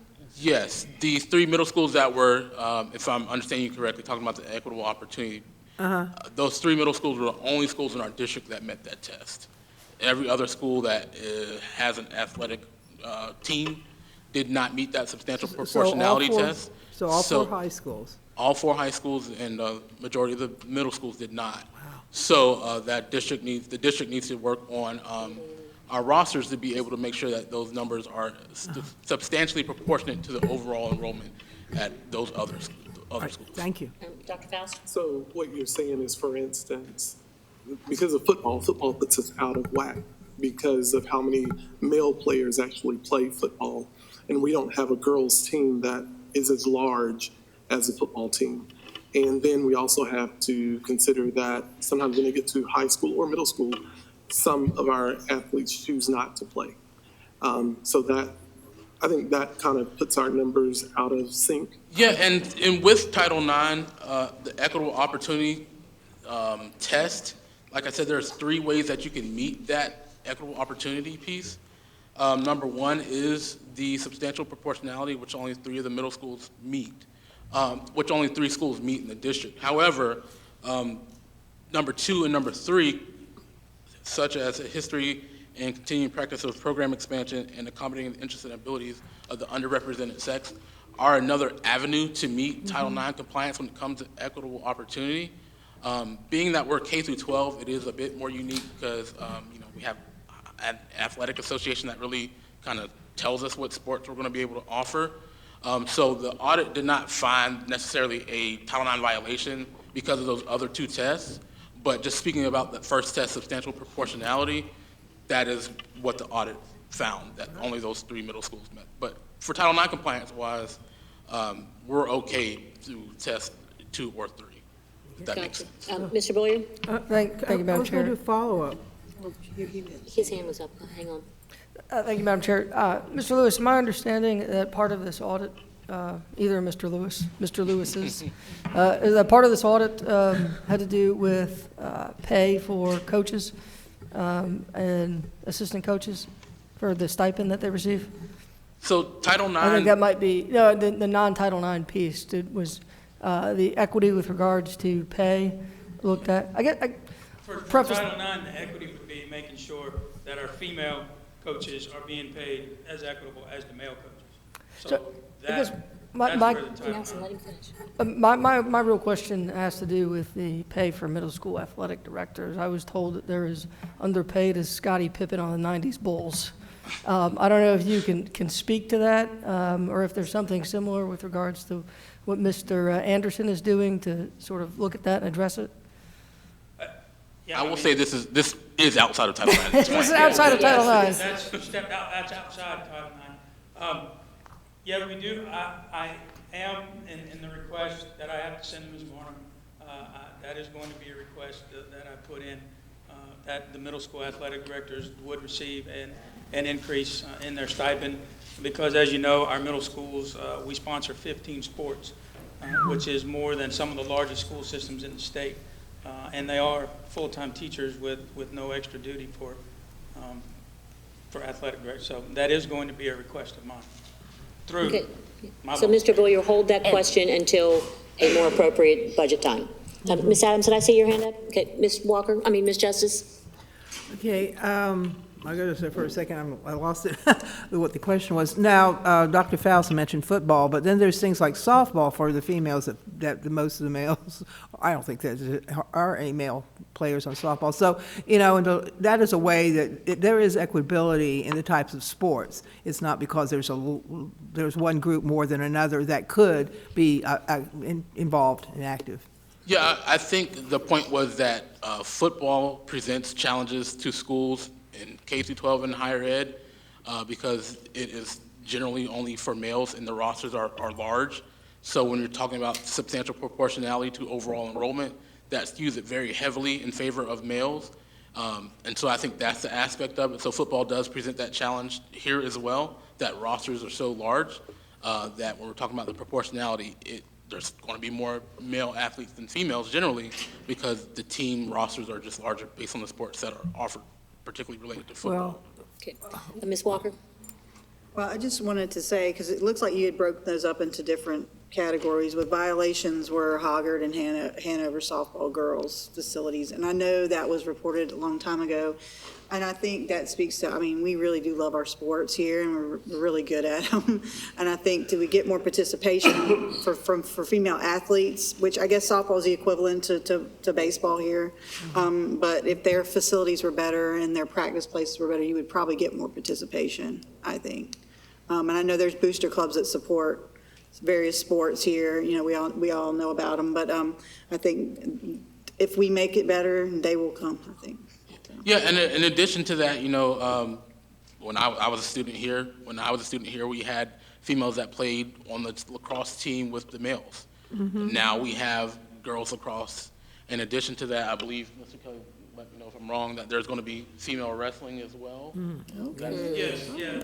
This year, high school is going to have an individual regional just for the females as a trial run because the high school association just added female wrestling as a sport for the next school year. So then they will have their own regional and they will have their own state championship as their own sport. That is for next year. And one other thing the high school association did this year, they separated women's lacrosse, had a combo state championship. They've taken 4A, and now 4A women's lacrosse is now going to have their own individual state championship. So the state is also making some changes, which gives us more opportunities here at the district. Yeah, I would just piggyback on that. You know, we could create sports offerings in the district, but the problem that comes is, you know, who do we play? If we don't have anyone else, the other school districts that are offering those same sports teams, we don't really have much of a competition at all. So that's a challenge. But I do think that the state is working on providing us with more offerings as well for our female athletes. And I think the last slide, there's one more slide under that. I'm about done. The second to last, so I'm sorry, 8. And so, yeah, we talked about, so I think some additional thoughts that I found from the audit was that the district athletic directors could do a better job at record keeping, their rosters, their schedules, their budgeting items so that we can do more proactive audits and not have to struggle to find that material. So that's another area for opportunity for improvement as well, making sure that we are doing a good job of documenting at the school level. Okay. Do you want to finish your slide and then we'll get... Well, at this point, I'm done at this point. Okay, Ms. Justice. Okay, and this might seem silly to some people, but I'm looking at the pictures that are going along with this presentation, and they don't have nothing to do with sports, no offense, guys. I love to see action pictures with sports, so in the future, whoever put this together, get some players going. That was me. I used the slide from the, I'm not technologically savvy one, and I used the slides from the communications division. I did not change the pictures, but I think this looks very nice. Lots of sports pictures. Running to get a car. Yeah. Mr. McManus? Just a sidebar. Most people, when they think of schools and school systems, they forget that what we are is a business. People really, really forget that the finance and the personnel is major, absolutely major. And so I hope people keep that in mind as we hope to develop and improve all of it. But it is a business, very expensive, and we all have to pull in the same direction. All right, last comment for Ms. Justice. Thank you, Mr. Well, in the McManus. same vein, we're raising children and educating children, not building widgets. So we know the very first priority should be our kids and not the bottom. Although the bottom line comes from so many sources, that's a good one, trying to figure that one out. All righty, Mr. Lewis, thank you very much for your time. We appreciate it, and we look forward to hearing back from you when you have more things to share. Okay, next up on our agenda is call to the audience, but I would like to take a 5-minute break before we head into the next hour long session. So it's 6:25, so can we come back? Oh, it's 6:27. Can we come back by 6:32? I knew you do that. Yeah, Sometimes it depends on it doesn't matter if I round up because they won't come back. Oh my gosh. No, I was trying to text Chuck, but I can't type his wrong name to close that. And I know, for a while, I was like, what is it?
I was asking you too. I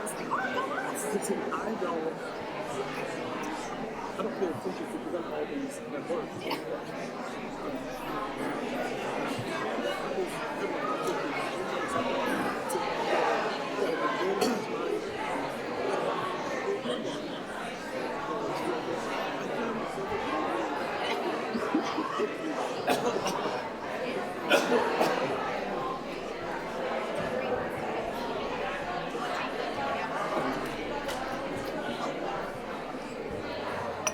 I didn't even check on Jason.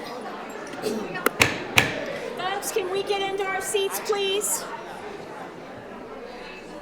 I'm ready to get started.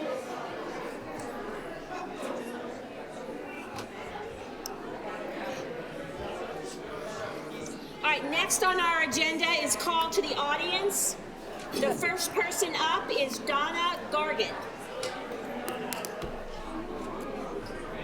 Folks, we're starting. Donna Gargett is up first for call to the audience. I did see her here earlier. Okay. Okay, thank you. Next up is Peter Rowich. Mid-drink, sorry.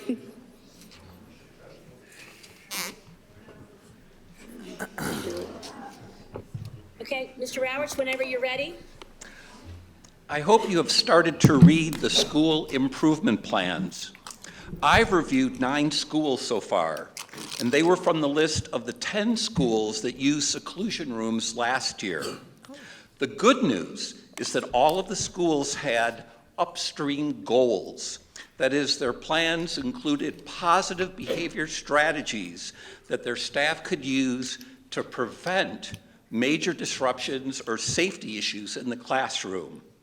Alderman Elementary is a good example. I counted at least 8 goals related to student behavior and social emotional supports. Part of their plan includes having calm down areas in all classes and having all staff and students use common language to discuss feelings, behaviors, expectations, and redirections. Best of all, the target date to reach these goals is the end of this school year. Do you have any doubt that they will achieve their goals? It's interesting to note that none of the 9 schools I checked mentioned seclusion rooms in their school improvement plans. Policy 4302R allows for the use of physical restraint, which may be needed when a student's behavior poses a threat of imminent physical harm to themselves or others. But what we don't need is to lock our children in padded closets. I urge the other board members to follow the leadership of Ms. Justice, Ms. Walker, and Mr. Wildeboer. Vote to end seclusion rooms by the start of the 2023-24 school year and use this year to train the staff in positive behavior alternatives. Thank you, Mr. Rowich. Barbara Burnett.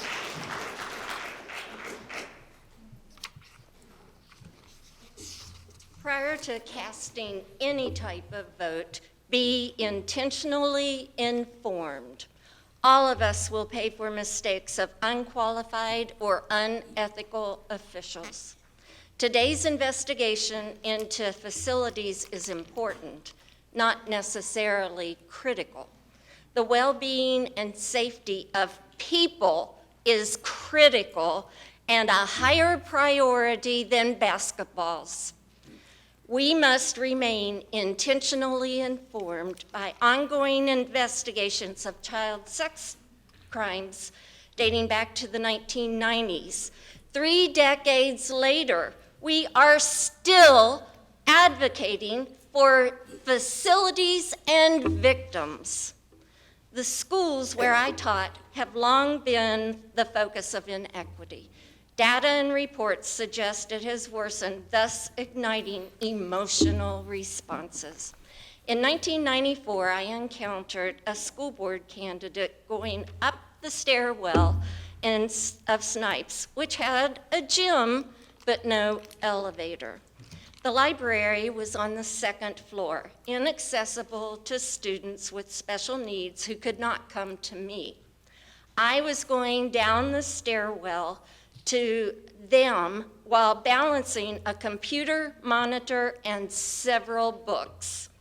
Based on the candidate's support of the school bond issue, I made an emotional decision to consider him, but discovered that he lacked the skill set to hold office. 5 years later, there still was no elevator. You and newly elected members must be capable and accountable to handle continuing and future problems without delay. Intentionally informed without delay. Mahalani Cooper.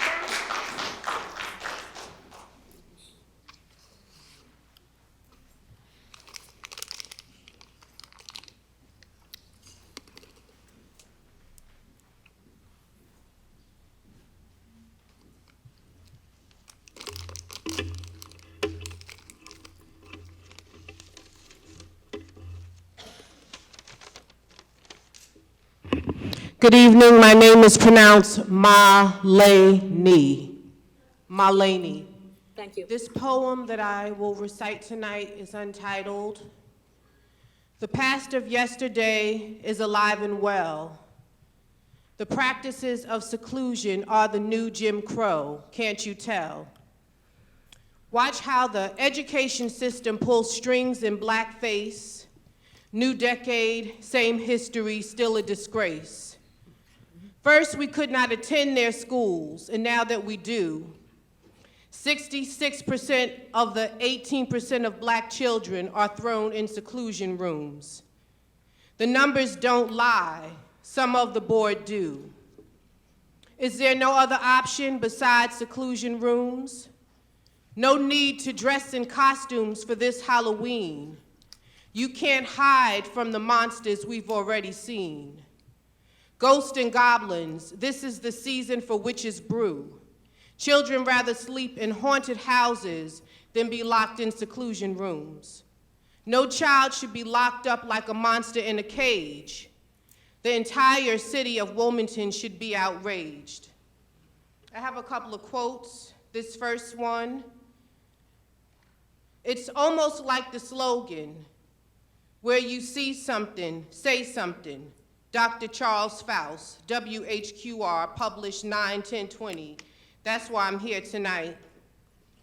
This next quote, "I'm for truth no matter who tells it. I'm for justice no matter who it is for or against. I'm a human being, first and foremost, and as such, I'm for whoever and whatever benefits humanity as a whole, Malcolm X. End the policy and stop locking up our children in seclusion rooms." Thank you. Thank you, Ms. Cooper. Melissa Mason.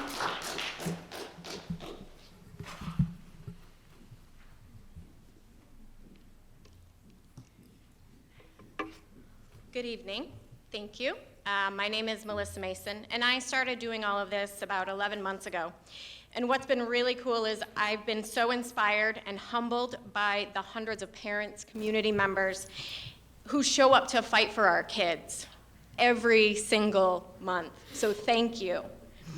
I'm proud to have taken the lead on exposing the gender support plan that was shared in October 2020. It hides crucial mental health information about students from their parents. I'm proud to have informed parents and community members about the obscene literature in our school libraries. And I've endured a lot of attacks on my character, but that's fine. I'm not a politician, I'm a mom, and I didn't come here to make friends. I came here to help our kids.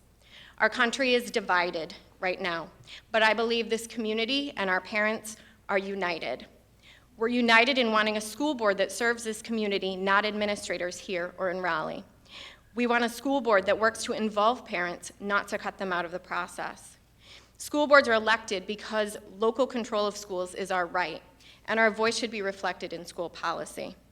This community is united across party lines, across the against the use of seclusion rooms. This community wants to be able to remove failing administrators. Parents don't want schools to violate their children's boundaries. Parents don't want schools to teach kids to judge people by the color of their skin. Parents don't want schools to hide information about their kids from them or try to parent their kids for them. And parents don't want schools to achieve the same outcome for every student by lowering the standards for all students. We want common sense. We're united in that, and together we'll take our schools back. Thank you. Thank you, Ms. Mason. Natasha, two. Natasha, two. Okay. Marissa Horrell. Did I get that right? Horrell, sorry. Good evening, New Hanover County School Board. Thank you for allowing me to speak on the topic of seclusion rooms. My name is Marissa Horrell. I'm in 8th grade. I've spent my entire school career in this county. When I learned about seclusion rooms, I was shocked. It's upsetting to think this is something that happens in America, in my county, in 2022. I can only assume you don't want to intentionally damage children that are in your care. I can't imagine you want to hurt kids on purpose. As a student in this school district, I need to believe that you have my best interests in mind. So I ask you to remember behavior is a form of communication, especially for the younger kids. Challenging behavior should make adults ask, what is this child trying to communicate? A struggling child isn't a monster to be locked away. They're a child that needs your help and understanding. Studies show that seclusion rooms can lead to lifelong trauma. Correct me if I'm wrong, but isn't the whole point of school to raise successful adults? Well, traumatizing young children does not produce successful adults. It's time to adopt a 21st century approach. There are better ways to support children to help them when they struggle. No child should be harmed at school. If you think what you're doing is best for the kids, yet you allow children in this community to be secluded, locked away like a prisoner, while in the care of their school, you need to rethink this decision to be on this board. This practice is misguided and outdated, and it's not what's best for any child.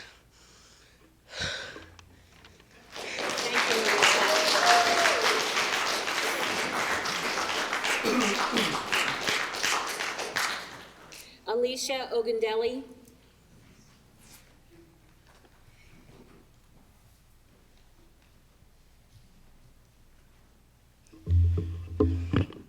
Good evening. Love Our Children supports the inner seclusion rooms, period. We are not advocating for the end of restraints. Some board members keep lumping those two things together. As far as seclusion rooms, also called solitary confinement, are not in keeping with the dignity of a human person.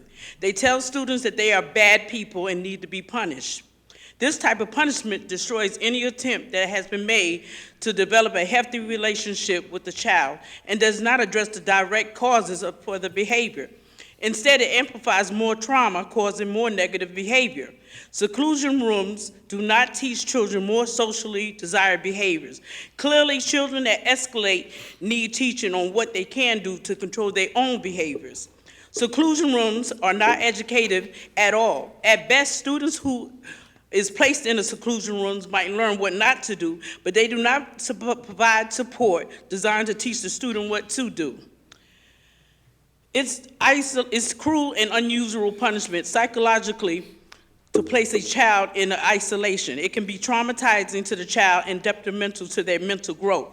It may cause long-term effects such as anxiety and depression. Finally, seclusion rooms are in violation of the student's right of autonomy and dignity as a human being and places them in a hostile environment. Every child needs to feel safe and be safe in school in order to thrive. I have yet to hear any child say being thrown in a seclusion room was a positive turning point in their life. Perhaps some of you on the board need to be placed in a seclusion room for being gatekeepers of policies that have proven to be ineffective and psychologically damaging to our children. Where's the humanity in locking a child in a padded closet? Shame on you.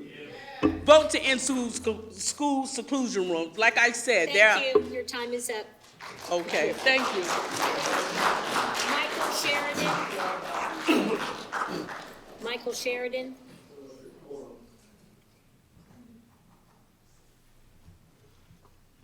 I am speaking to the board for the first time.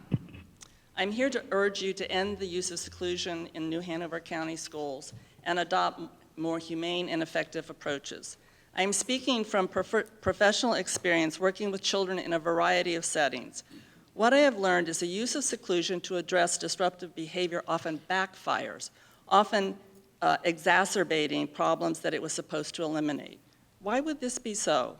Well, research on seclusion shows that children can suffer severe psychological harm, including significant trauma and even post-traumatic stress disorder. They're often left with feelings of humiliation, anger, resentment, despair, and depression, as well as distrust of adults in authority, including their teachers. This last impact, distrust of those in authority, is particularly important to understand. At a time in their lives when they need to be developing trusting relationships with their teachers, seclusion breaks this vital bond and sets up a negative feedback loop that benefits no one. Trauma from seclusion leads to feelings of despair and distrust, leads to more disruptive behaviors, leads to more seclusion. The cycle goes round and round, creating a negative environment for all concerned, for the targeted child, for the teacher, and even for the other children witnessing this. There are alternative approaches that address these issues and teach children to engage in self-regulating behaviors before a disruptive event takes place. Julie Varnum has talked with you about two such programs, Lives in the Balance and Trauma-Sensitive Tools Training. You now have 10 months to train teachers and staff on these more effective and humane approaches. I urge you to do that. Vote to end seclusion by the start of the 23-24 school year. Let's make New Hanover County Schools a model for the rest of the state by showcasing our ability to create Thank you, Ms. safe, Sheridan. productive, Your and time is up. respectful learning. Hazel Isles.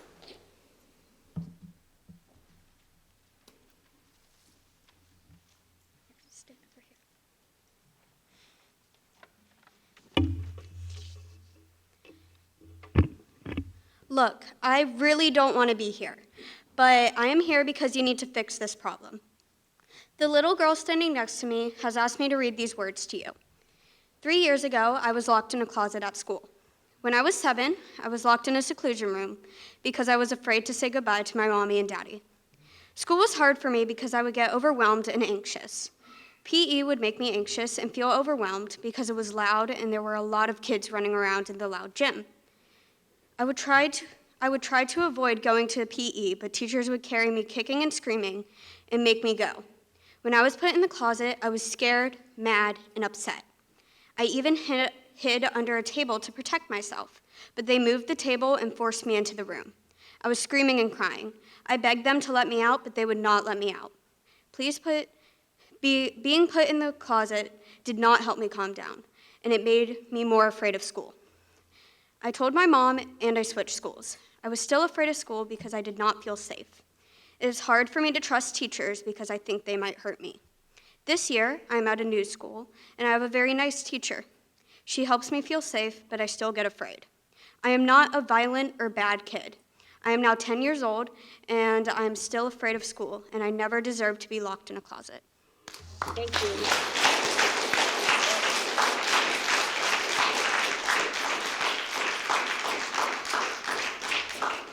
Sandy Isles.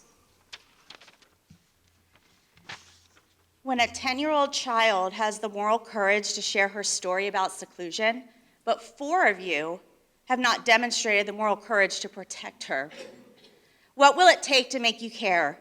What will it take to make you do something? You see the pain in the eyes of families and children, yet you do nothing. You've seen the data, yet you do nothing. You have numerous solutions, yet you do nothing.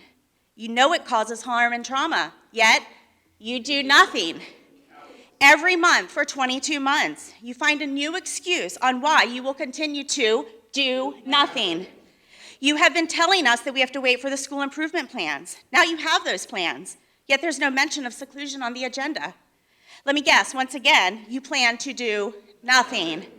Mr. Rogers once said, anyone who does anything to help a child in his life is a hero to me. I have to agree, heroes always help children. They'd do something, anything, but 4 of you continue to do nothing. The 10-year-old child who shared her voice tonight is my hero. She did something. She is a hero for all children. Daily, she shows bravery and strength beyond what should ever be asked of her, as does every child who faces their trauma and fear by going to school each day, all while 4 of you sit at the dais and do nothing.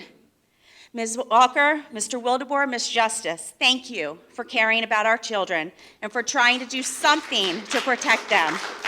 I think it's about time the other 4 join you and do something. It's time to end seclusion. Thank you. Ms. Crable, our kids at J.C. Rowe do not need to be fixed. That's horrifying. I can't believe you said that.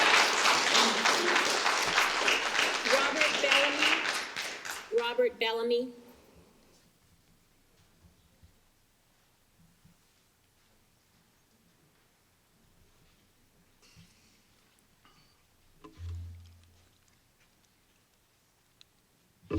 My name is Robert Bellamy. I'm here in support of Love Our Children.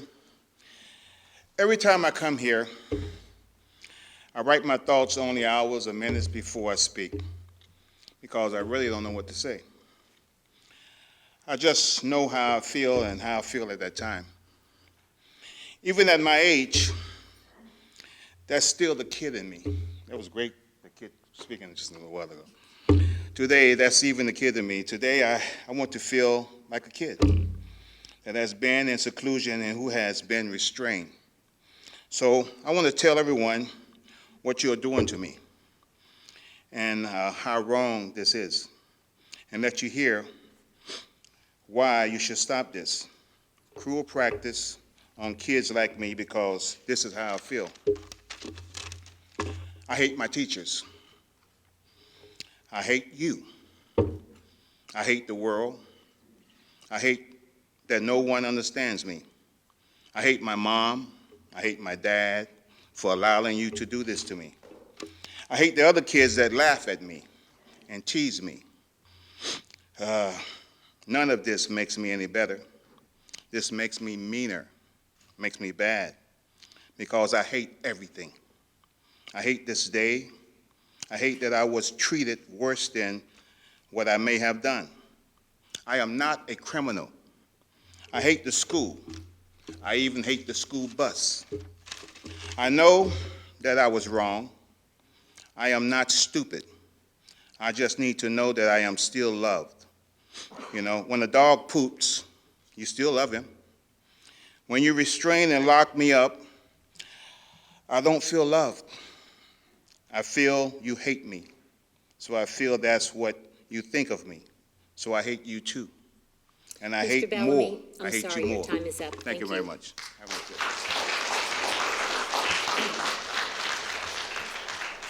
day. Lynn Fulton.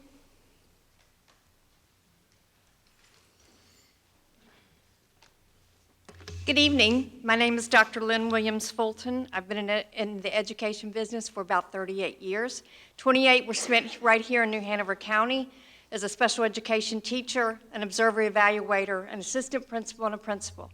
In my 29th year, I got hired by the North Carolina Department of Public Instruction to become a school transformation coach and work in low-performing schools across this district.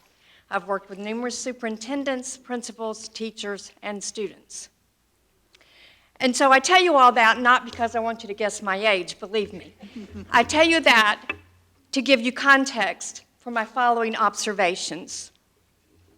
In my time and in my experiences, I've come to believe there are some basic fundamental elements to quality schools and quality organizations. And it all boils down to the people. And when you look at the people, you say, okay, they've got lots of people that add value to this organization. They do positive things in this organization. They show common courtesy for one another, even in discord, even in disagreement, even when they don't agree with outcomes or situations. They don't lose sight of common courtesy because they're all working for the same purpose, to improve the education of children.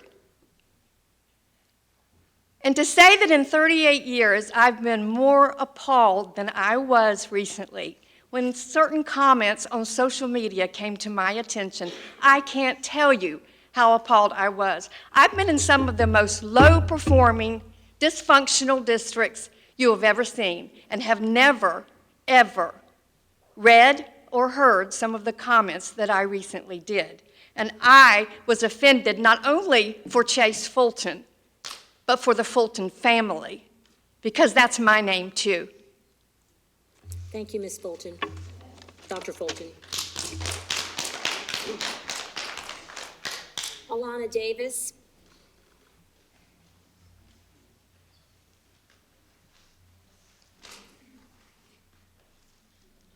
Good evening. My name is Alana Davis, and I reside, pay taxes, and vote here in New Hanover County.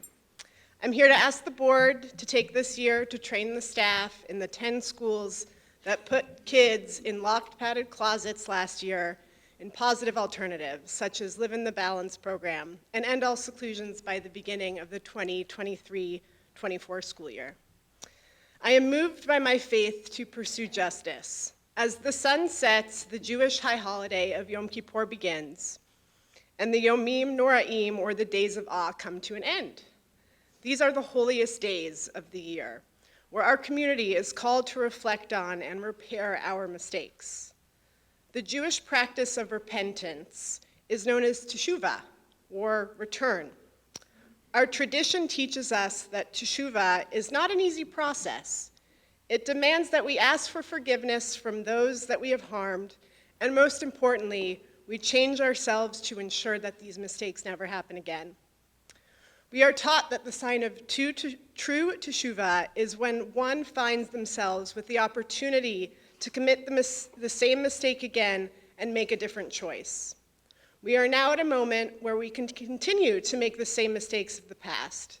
We can continue cruel and ineffective practices of seclusion rooms, or we can choose new paths rooted in safety and care for everyone.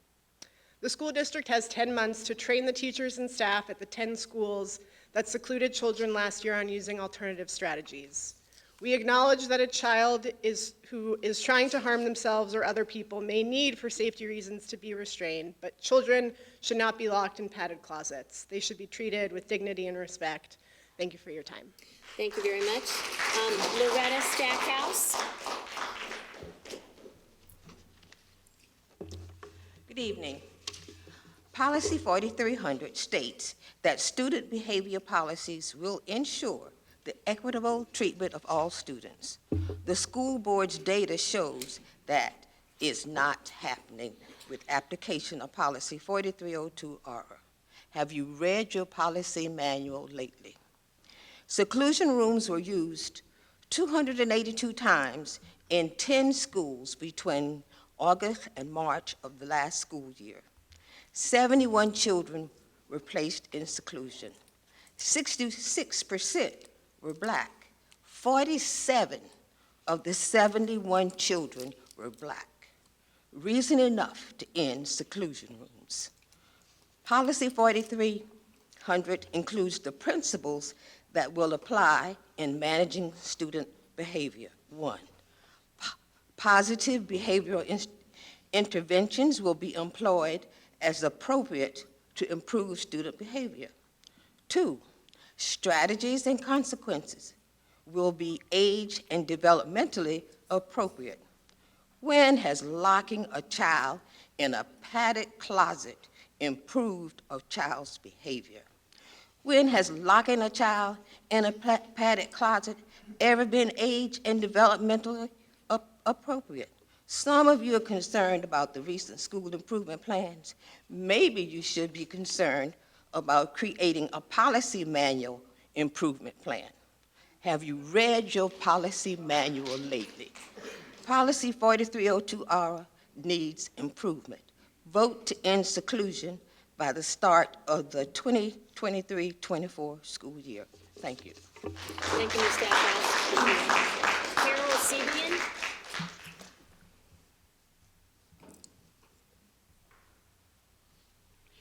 Good evening. Thank you for the opportunity to talk with you tonight. I'm a retired school social worker, and I do urge you to please end this policy. Meanwhile, I did want to talk a little bit, and I'm not going to repeat what's been said, but I wanted to encourage you to strengthen the social emotional supports and positive behavioral programs that you have in place. And kudos, oh my goodness, kudos to J.C. Rowe and Dr. Varnum and the programs that are working. And I just hope that social emotional programs can be strengthened throughout the district. Thank you, Ms. Betsy. Barbara Garrow.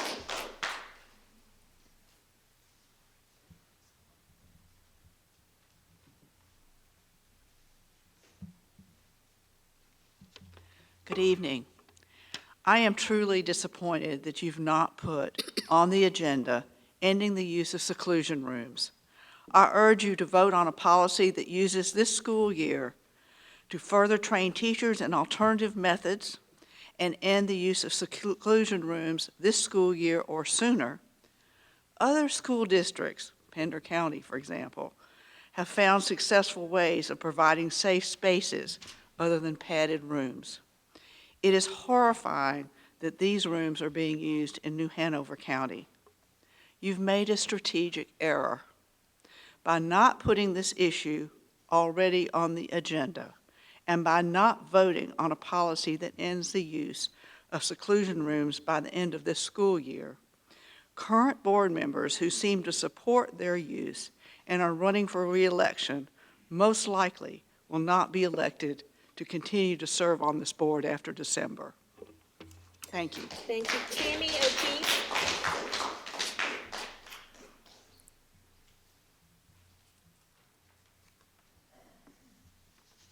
Good evening. See this? You know what harm seclusion rooms do to our young children. You have alternative programs. They're working. 9 out of 10 schools, one apparently isn't online yet, have these excellent support programs for these children. Did you listen to Hazel? Did you listen to, oh God, I'm old, George, Bill? I can't think of your name, I apologize. Did you listen to firsthand experience of harm? This shouldn't be a monthly debate. This should be voted now. End seclusion rooms. They do nothing positive. You know the negativity. And if you hadn't heard it firsthand before, we heard it tonight. 10 years old, and she had the courage to come and tell you just what that did to her. Do you really want it to continue? Vote it down now. Thank you. Thank you, Ms. O'Keefe. Chase Fulton.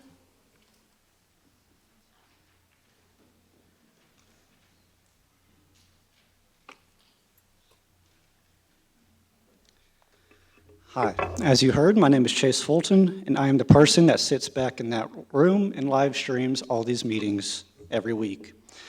Recently, last month, board member Judy Justice took it upon herself to go on social media and publicly accuse me of conspiring and trying to censor these board meetings. She has taken it upon herself to personally slander and defame my name. She says that the communications department, and more specifically me, are trying to conceal, quote, the truth, end quote, about what really happened during that meeting. If you want a full breakdown of what happened, you can read the Port City Daily article. I am not here to talk about that. I'm here to talk about the completely baseless and unfounded accusations Ms. Justice made about me on her public campaign page. Ms. Justice, the only truth is that your comments are fictitious and libelous. Firstly, you accuse me of editing a live stream. Ms. Justice, you cannot edit a live stream. That is the point of it being live. You said yourself you worked in television. You, of all people, would know this. Secondly, you repeatedly accuse me of censoring the stream. Ms. Justice, it is not my job to censor anything. I set up the meeting, I stream the meeting, and I end the stream when it is adjourned. That is it. To think I would risk my job, my name, and my reputation to supposedly protect another board member or the image of the district is absolutely ridiculous.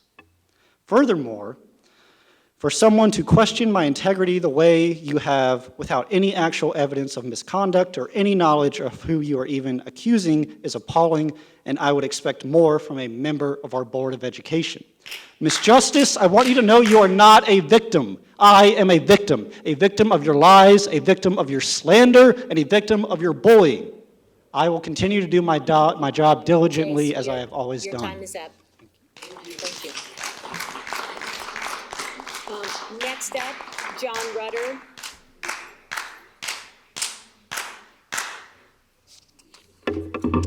So a month ago, I talked to you guys about transportation issues. Finally, 5 days ago, you created a solution, but is it really a solution? Your policies are trash, your administration's trash, your leadership is trash. It's that simple. Your solution is to double up kids, middle school and high school kids on a bus together. What could possibly go wrong there? You've got the risk of bullying, abuse, and like I said in my email that maybe some of you read, God forbid sexual abuse. But you guys are good at covering that stuff up. This is absolutely obscene. Parents are still not being given information from your school administrators. And what are you doing about it? Nothing. Kids are not getting home until late in the evening, and what are you doing about it? Nothing. The excuses we get are, we've got a driver shortage. Have you done anything to incentivize hiring more drivers? Did you ask for more funding? No. Your decision was to just double up on the drivers that you do have. That's absolutely ridiculous. You're overworking them, you're underpaying them, and you're putting our kids at risk. I've spent the last month talking to parents from across the district.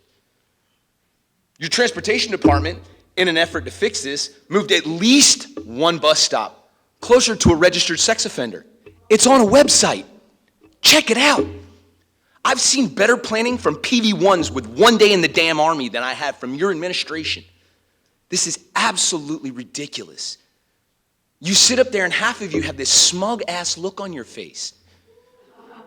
You want us to maintain your rules of decorum, but you guys don't even maintain them. You're rude, you're disrespectful, and I've spent the last month listening to more parents than most of you have. This needs to stop. Mr. Rutter, your time is up. Tiffany Fullwood. Tiffany Fullwood. Okay, Leslie Posey. Oh, you're coming? I'm sorry.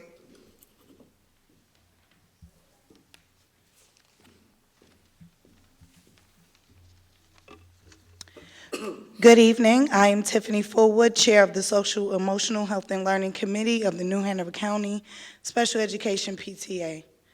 Our committee drafted the following statement, which was adopted unanimously by the SEPTA Board of Directors on September 21st, 2022. New Hanover County Special Education Parent-Teacher Association believes that schools must do everything possible to ensure all children can develop, learn, and participate in instructional programs that promote high levels of academic achievement and social-emotional development.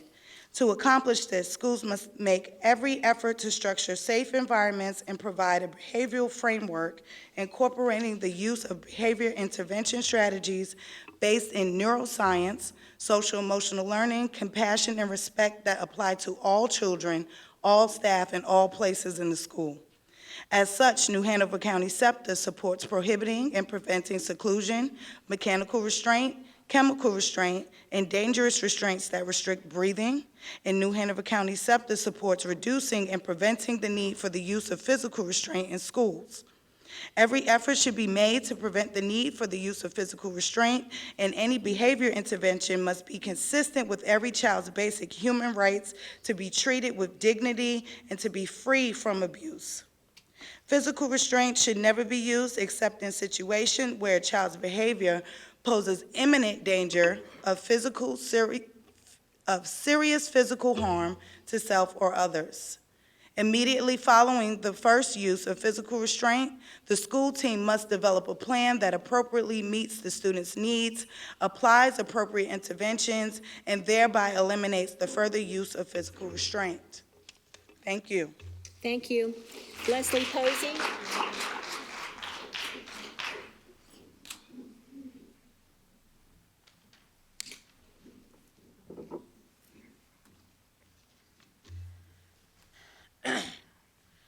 Good evening. I would like to clear up what I perceived as some misunderstanding at last month's town hall meeting. Christina Mercier spoke about the fact that there are certain expectations being communicated between central office administration and the schools. After she spoke, several board members responded with stories about how often they visit the schools and how welcome they feel. That was not the point, and I would like to clarify. In the past year, Mrs. Mercier and I have heard from teachers at a number of schools that after the monthly administrators meeting, their principals told them in faculty meetings that teachers and staff are not allowed to attend or speak at the Board of Education meetings without approval from their principal. Many were told there would be repercussions from a sometimes unnamed level. Teachers are being directly threatened if they speak about local educational concerns in public. This is coming from senior administration via their principals verbally, so there is no paper trail.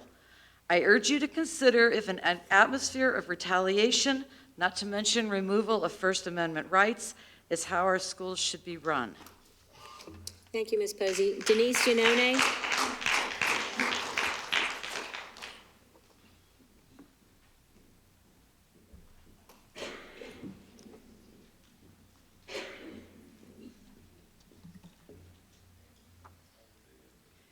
Good evening. I am Denise Giannone, President of the New Hanover County Special Education PTA, the only SEPTA in North Carolina. I want to thank you on behalf of our SEPTA and especially our Student Advisory Committee for passing student voice into policy. This is a wonderful achievement. Our Student Advisory Committee is currently made up of 6 remarkable New Hanover County School students in grades 5, 6, 7, and 8. Some of the advisory committee members attended the Student Voice Roundtable in June.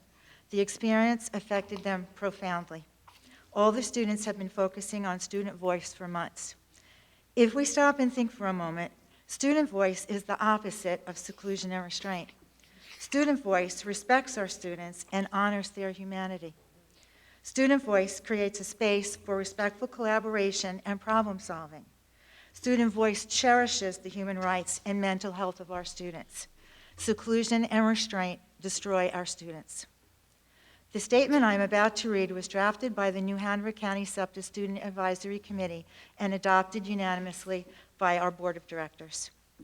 This is drafted by the students. New Hanover County SEPTA supports New Hanover County student voice and believes in New Hanover County school students. If students are not able to share what the problems are, then most problems will never be solved. Students can come up with their own solutions to solve their problems with the support of adult allies. It is important for students to have a voice in school district policies because everything that happens in schools affects students the most.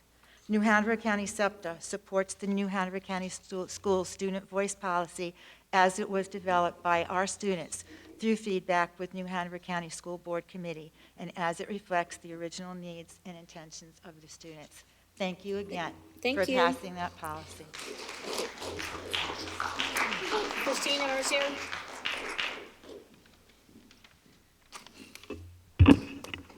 Good evening. Each month as I sit here or watch online, it is my hope that I will see and hear evidence that you are knowledgeable about not just some schools, students, and employees, but all of them. Within the past few months, I've heard the International School at Gregory referred to as Gregory School of Science, Math, and Technology.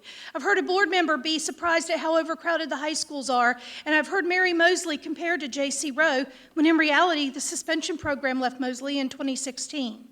I have said this before, and I will say it again. In order to effectively represent all of New Hanover County schools, you must be in the schools. You must visit them and interact. Seeing statistics on spreadsheets and making decisions based only on that is an injustice to those you serve. Behind each number is a human.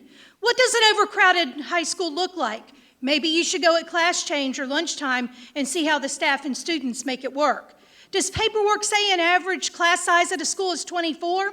That sounds wonderful until you realize that the number comes from all certified people in the building, whether they have classes or not. I know many of my middle school language arts classes had 35 or more students in them. I never had a class that was close to 24. What schools don't have nurses or a library? The only way you know this is to visit all schools regularly. And while you're there, it is imperative you speak with the teachers and staff. Many employees are still reluctant to attend board meetings in person due to pushback from their principals who are getting pushback from their superiors. That means that it may take time to build a relationship with the employees, much in the same way we expect teachers to build relationships with their students. But once you do, these teachers and support staff can provide valuable insight into what the school, students, or staff need most. And if in your mind you're thinking about schools you don't want to visit because you're scared of the location or the student body, maybe you should ask yourself why then you expect others to go there every day and teach and learn. That, however, is a discussion for another day. Represent all schools and all students with fidelity. Thank you. Thank you. Ms. Fisher. Angie Caney.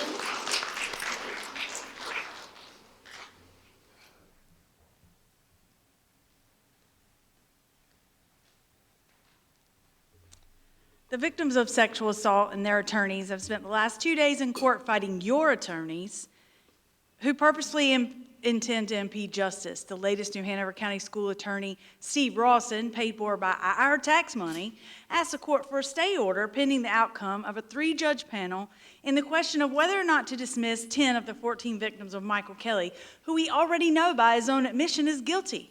This would potentially delay this case further for another 2 to 4 years, dragging these victims through the courts, something that is ill-advised by a highly qualified forensic psychologist who has submitted testimony that this would have a devastating impact on the victims to continue these delay tactics.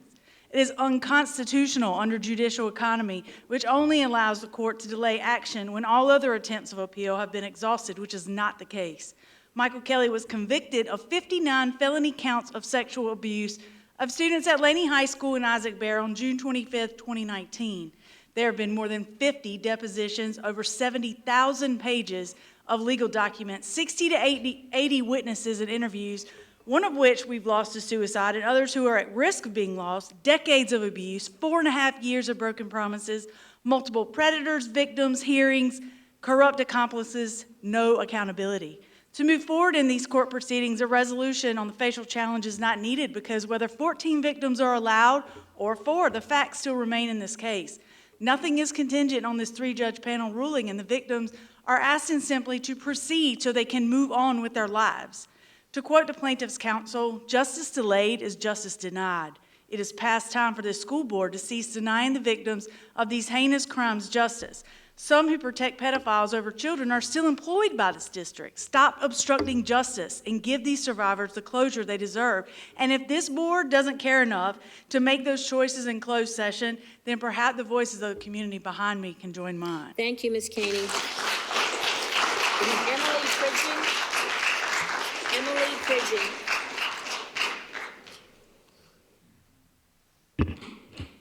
Good evening. My name is Emily Pridgeon. I'm the Career Development Coordinator at Ashley High School. I sent an email to this board on September 16th about what is happening with our health science programs and specifically our nursing fundamentals teachers. I appreciate Mr. McManus and Ms. Justice responding and adding it to your agenda tonight. Our county is losing our health science teachers, specifically our RN nursing fundamentals teachers, because they have been mandated to train students at Novant Health instead of their community long-term care facilities recommended by NCDPI. These programs are some of the most successful in our county and nothing was broken with them. Over summer, you lost an RN at Hoggard who was replaced by a non-RN teacher. At the beginning of the year, the Laney teacher resigned and has not been replaced, and there is no interest in her position. Then on September 14th, Ms. Gambino at Ashley High School retired, resigned after being told she'd be written up for insubordination and on an action plan towards termination for not attending training at Novant. We have one applicant, and she is not qualified to teach nursing fundamentals. I just returned from a conference where I heard over and over again how irreplaceable our teachers are, especially in CTE right now. So why are these teachers being pushed out?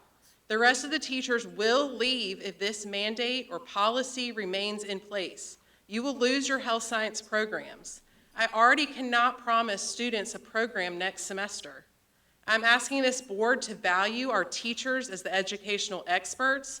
These plans and trainings have been developed without the consultation of the teachers, including the frequently asked questions that was provided to you this evening. Teachers asked for a nurse refresher course and more in-depth training than 6 hours of on-site training. Your own insurance specialist recommended against this training at Novant Health. The one meeting teachers were given with senior leadership, they were basically told, this is what you will do. Partnering with Novant Health can be accomplished Ms. Pridgen, your time is up. in Thank so you. many other ways. Thank you.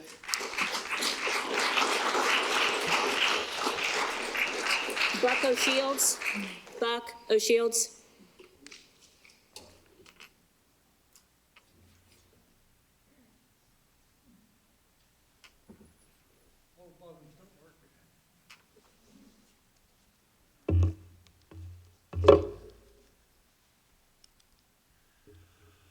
I'm Buck O'Shields. I'm a lifelong resident of New Hanover County. I've been involved with New Hanover County Schools for 70 years.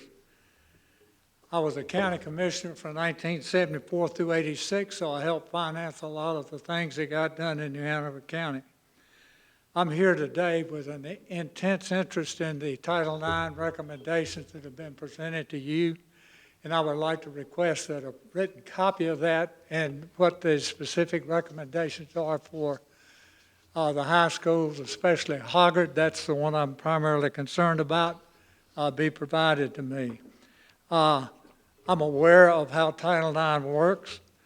My wife and I, from March of '89 through '95, battled the North Carolina High School Athletic Association to get fast pitch softball in North Carolina. It took 6 years to do that, but the United States Department of Agriculture Education Office of Civil Rights was a great assist.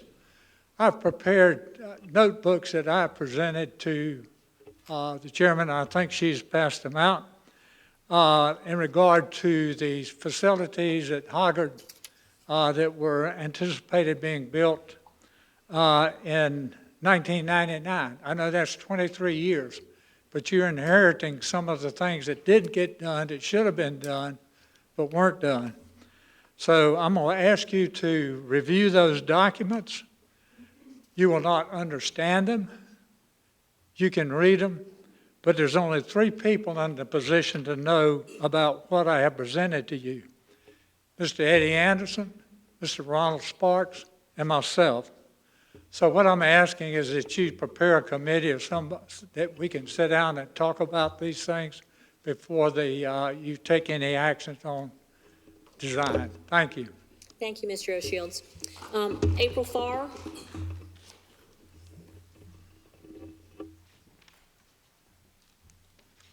Hello, I'm April Farr. I'm one of the officers of the New Hanover County Democratic Party. I'm speaking today to urge you to revise the 22-23 school calendar back to what the calendar committee wanted before the process was interfered with by the superintendent. The superintendent's revised calendar causes many issues which are a detriment to our students. They need the first semester to end in December, which doesn't require significant adjustments. 20% of our traditional high school students take AP courses in the second semester. Ending the semester in December adds 13 instructional days for those taking AP courses. For obvious reasons, relating to exam performance and mental health, EOC exams should not be after the holiday break. Overlapping CFCC classes in January, along with the exams at the end of semester, causes undue stress and inevitably interferes with exam performance. They can't be in 2 places at once.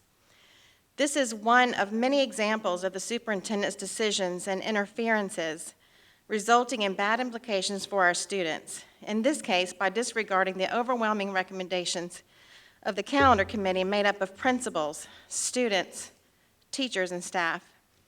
And given the last 2 days of court, I want to thank Judy Justice for being the only one of the original 7 board members to support investigations into child sexual abuse in New Hanover County schools. If we had heeded, we wouldn't be in court now. Thank you for upsetting people with the truth and taking abuse for it. We see you and we support you. Thank you. Margaret Gambino.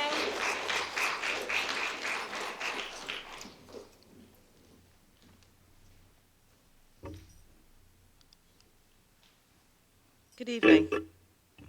My name is Margaret Gambino. I am one of the 3 registered nurses that has recently resigned. I have been training nurse aides for 20 years at Ashley High School, and prior to that I trained nurse aides at Cape Fear Community College.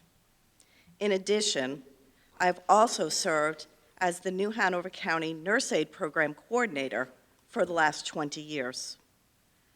During my tenure at Ashley, I launched the Nurse Aid Program in 2003, and I have successfully run that program for 20 years.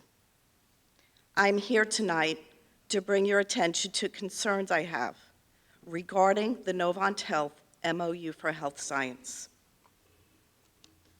As an expert in the field of nurse aid education, I am concerned why I was not consulted regarding this decision. Do any of you know what it is like to bring a teenager into a clinical setting? There is no long-term care unit at Novant Health. Any beds that the hospital may deem long-term care is a nursing home resident in need of acute medical care. When we questioned our license and liability, we were literally told, we all have a license to lose. That was by a CTE administrator. How many more nurses are going to leave this county because of this new policy? I'm the 3rd. More are going to follow me. I can promise you that. We still have not received any information or update on liability insurance as promised. Thank you, Ms. Gambino. Yes, ma'am. Dorian from the audience.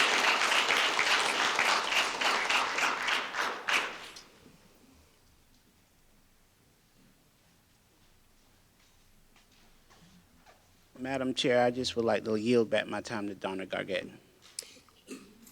Yeah, she's going to get to go at the end. We're going to add her back in. Okay, all right. Yep. But Well, thank you. Yeah, well, thank you. I'll just like to say that I was going to say something else tonight, but I'm not, based on what's going on here tonight. And I think that you guys should spend more time working together to get things done, especially the ones that are up for re-election. There's a lot of upset people here, and a lot of the problems that are being presented tonight can be solved within about 20, 30 minutes of just talking to each other. I mean, if you guys can't problem solve in 20 or 30 minutes, but student voices can, then there's a bigger problem. I wish that you guys could just learn how to talk to each other, communicate effectively, use the people. I mean, Mr. McManus, you said that education is a business. And if this was a business, I would be afraid to invest in it. I would. I mean, transportation's an issue, food at J.C. Rowe's an issue, seclusion and restraint's an issue, academic achievement's an issue, 4 high schools are in trouble, and people are just not happy. And I don't think necessarily they're not happy with the schools, they're just not happy how you guys are dysfunctional, you know. It's very toxic. Staff is leaving, and they're not leaving like, you know, they're leaving. People want to be here, but they're not feeling wanted. So I just urge you guys to work together because education is elevation, and every child needs that. That's the product we're trying to turn out, an educated child. Thank you. Thank you, Mr. Canardi. Our last speaker tonight is Chris Sutton.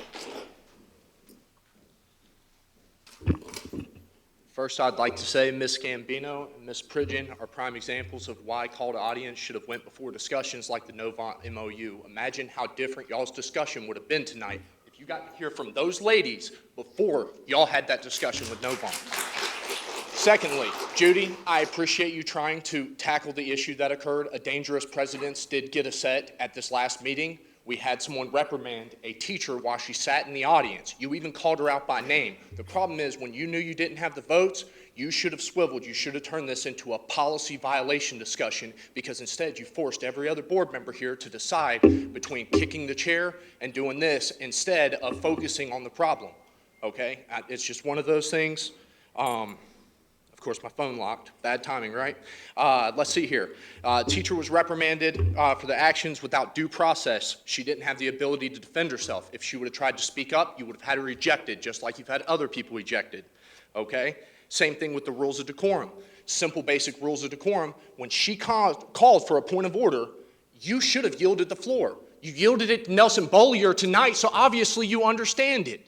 You did that. You didn't do it for him. You've got to be equal, no bias. This is why you should have been removed as chair. And speaking of you, Mr. Bollier, last town hall, you stated, I brought up the fact that you were contacted by Lynn Schumacher about the investigation, the sexual assault cover-up, right?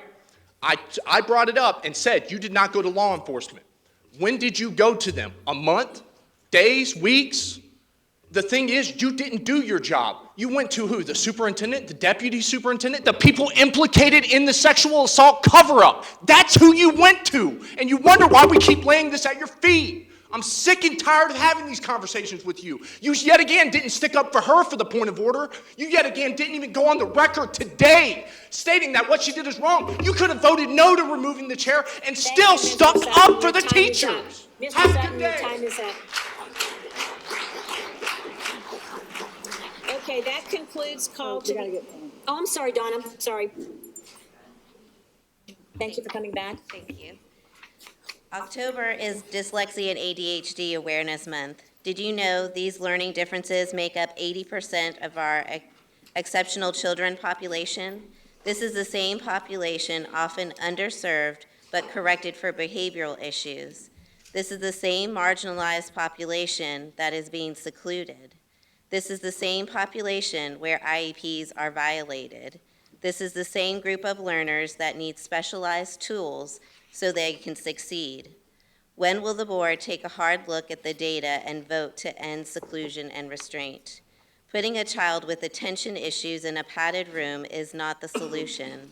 The lack of urgency and best practices are so concerning as a parent and a community member. I have asked before, and I'll ask again, that you approve teachers to take the specialized training such as Orton Gillingham during their workday. My nonprofit is paying for these trainings, but many teachers that are willing to take the 30-hour training can't fit it in their schedule. Without these teachers taking that training, we're furthering the gap. Dyslexia can be remediated, and I'm requesting the further partnership to put the solution in place. I want to empower this board to make these decisions. You can decide tonight to further the education of our teachers and to end seclusion and restraint. Thank you so much. Thank you. Okay, that does end our call to the audience. Thank you all for coming and voicing your concerns. Next up is closed session. And we will enter, I need a motion to enter into closed session pursuant to the statutes that cover personnel matters and confidentiality around family education rights. Is there a motion? So moved. Is there a second? Second. All in favor, say aye. Aye. Aye. Any opposed? Okay, we are in closed session. Ooh, that was spicy. A little chilly. I'm hungry though, man. I'm about to starve to death.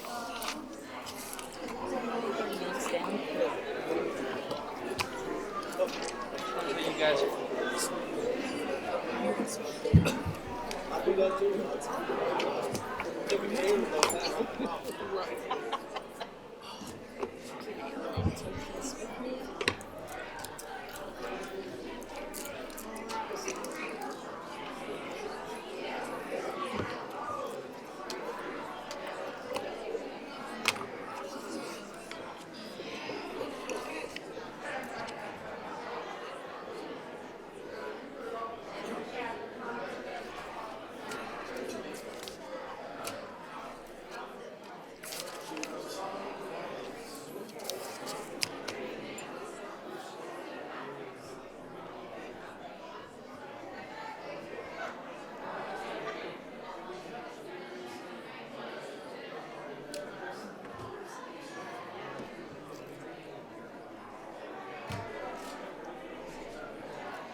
is.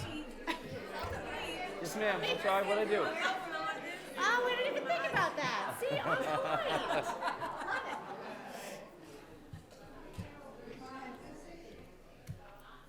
That's wrong. Of course it is.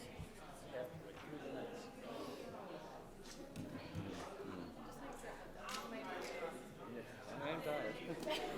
I already am. That's the problem. I already am. According to Ms. Crable, we have, what, 138 more minutes? I don't know how to do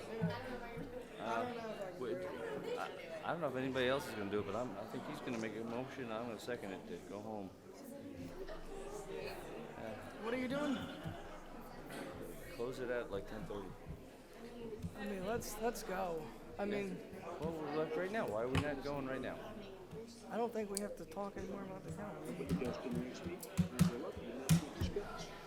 All right, there's my thing. There's my other thing. Let's do it. Maybe the vice chair. Somebody. Where is she? Where is she? Making plans. She's missing the party. I was in there singing all night long, but she's still talking. All night long, all night.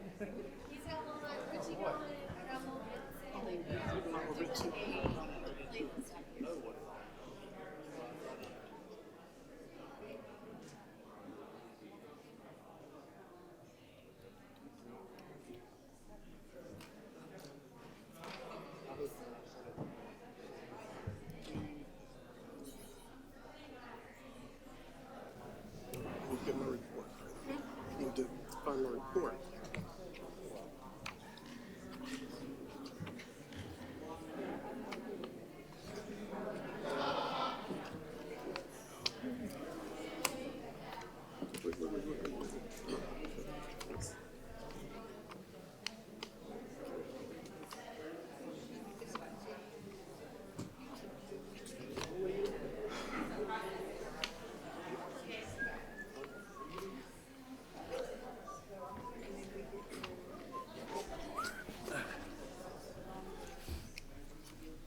Here we go.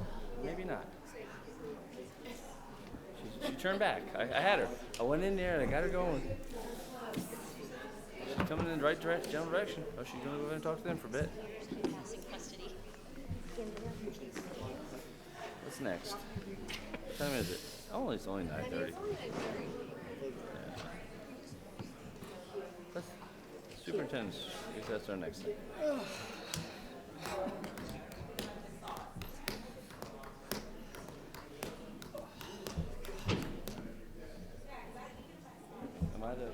No, I wouldn't. It can't be that. No. Is anybody else tired? Yeah, I'm beat. Oh, do you? Well, and he's sicker than the I dog. got a headache too. Yeah. Oh. I know, he's not feeling well. I'm not, I mean, let's rock and roll. Let's try to get this. Let's get a good chunk of it done. Let's get a quick superintendent's report, a quick board chair's report. There's one person left to go. That's what Yeah, it's real straightforward.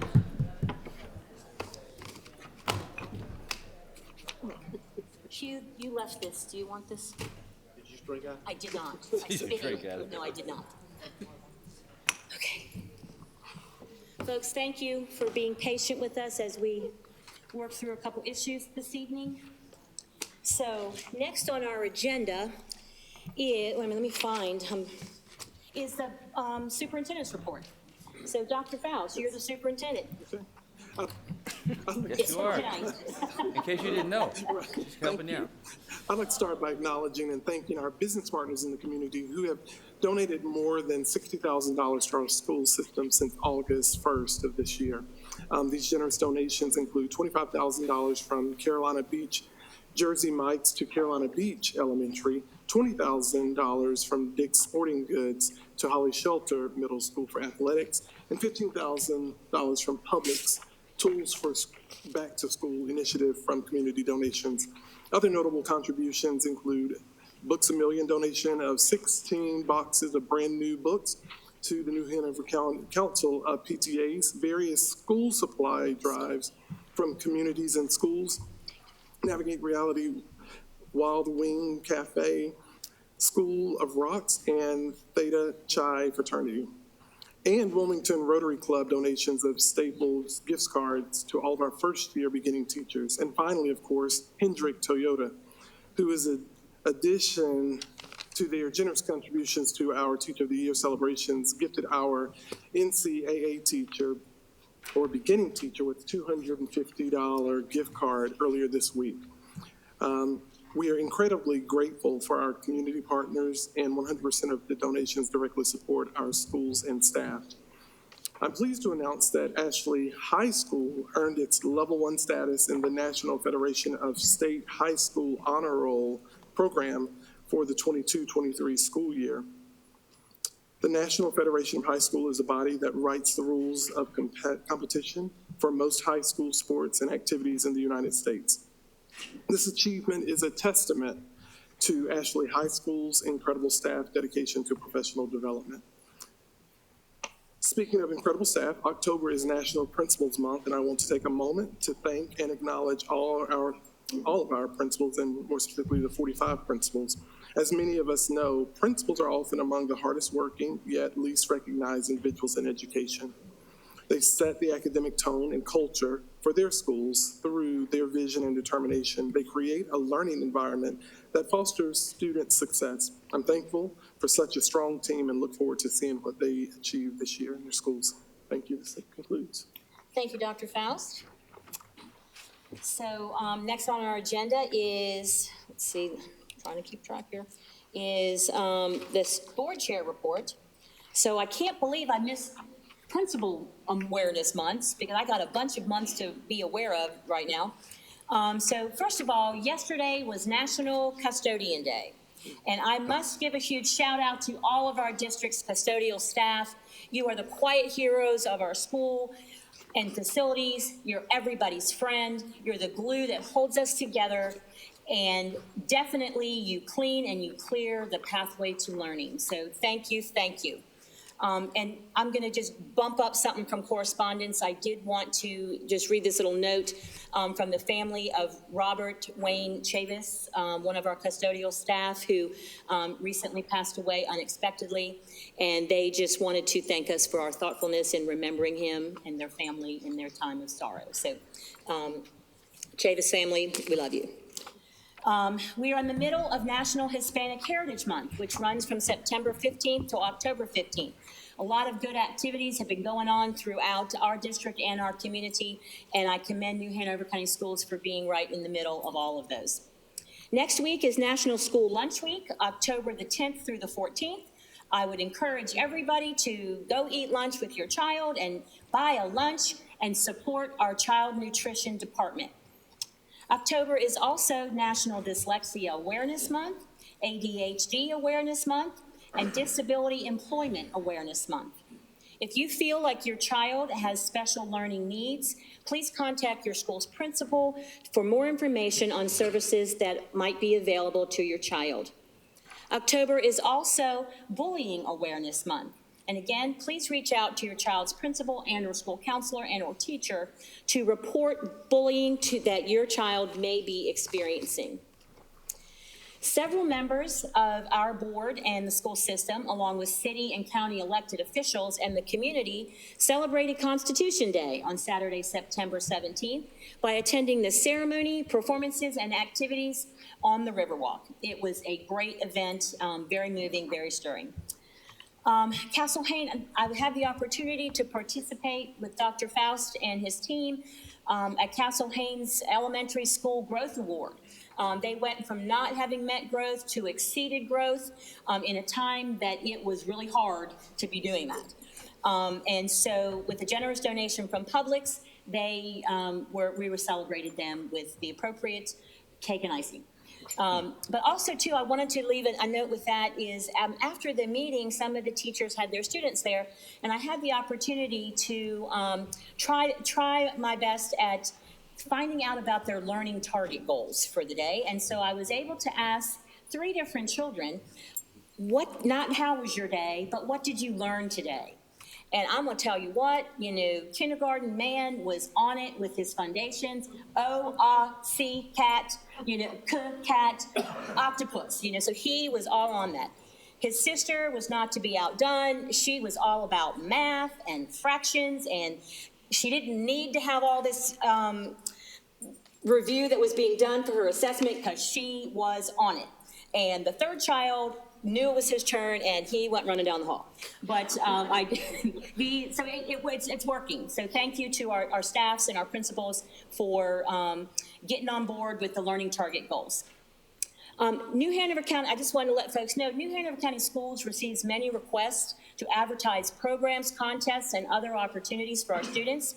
Our policy 5210, distribution of school materials, outlines how they can get information into the hands of our students. So please reach out to Kayla Price in our communications outreach department for more information on how to advertise your events. I'm honored to report that I again have been asked to co-present with specialists from the NC Court at the NCSBA Law Conference next week on the School Justice Partnership. New Hanover Counties is considered a leader in this collaborative community effort work to keep our students out of the courtroom and in the classrooms. And New Hanover County Schools is committed to doing its part of the solution to do what's right and what's best for our students. So, yay us. Wanted to remind us that election season is in full swing. All candidates and staff are reminded to adhere to Board Policy 5215, political campaigning on school property, and Board Policy 7720, employee political activities, as well as other state laws. And finally, last but not least, I'd like to welcome Jason Weber, who's sitting over here to my right. Red tie. He is our board's new legal counsel from Tharrington Smith. Jason specializes in education law and has served as an associate counsel and interim general counsel at the North Carolina State Board of Education. Prior to attending Wake Forest School of Law, he was a fifth grade teacher in Henderson and department chair in Henderson County. So I feel like we are in good hands. So welcome, Jason. That completes my report. Next on our agenda is the consensus items. And so do I hear a motion to approve the consensus items? So moved. Walker and then Boyer. Any discussion on any of those? All in favor, say aye. Aye. Any opposed? Okay, that one passes. Flying on through, now we are in policy consensus.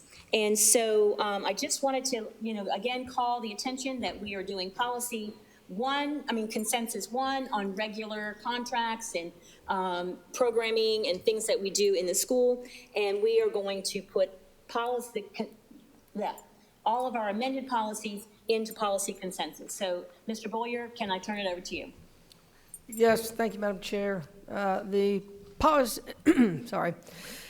The following minor amendments from the North Carolina School Board Association for existing New Hanover County Schools policies are listed there for approval. They go from 1,200 down to 9220. Of course, not every single policy is in there, but they cover a wide variety.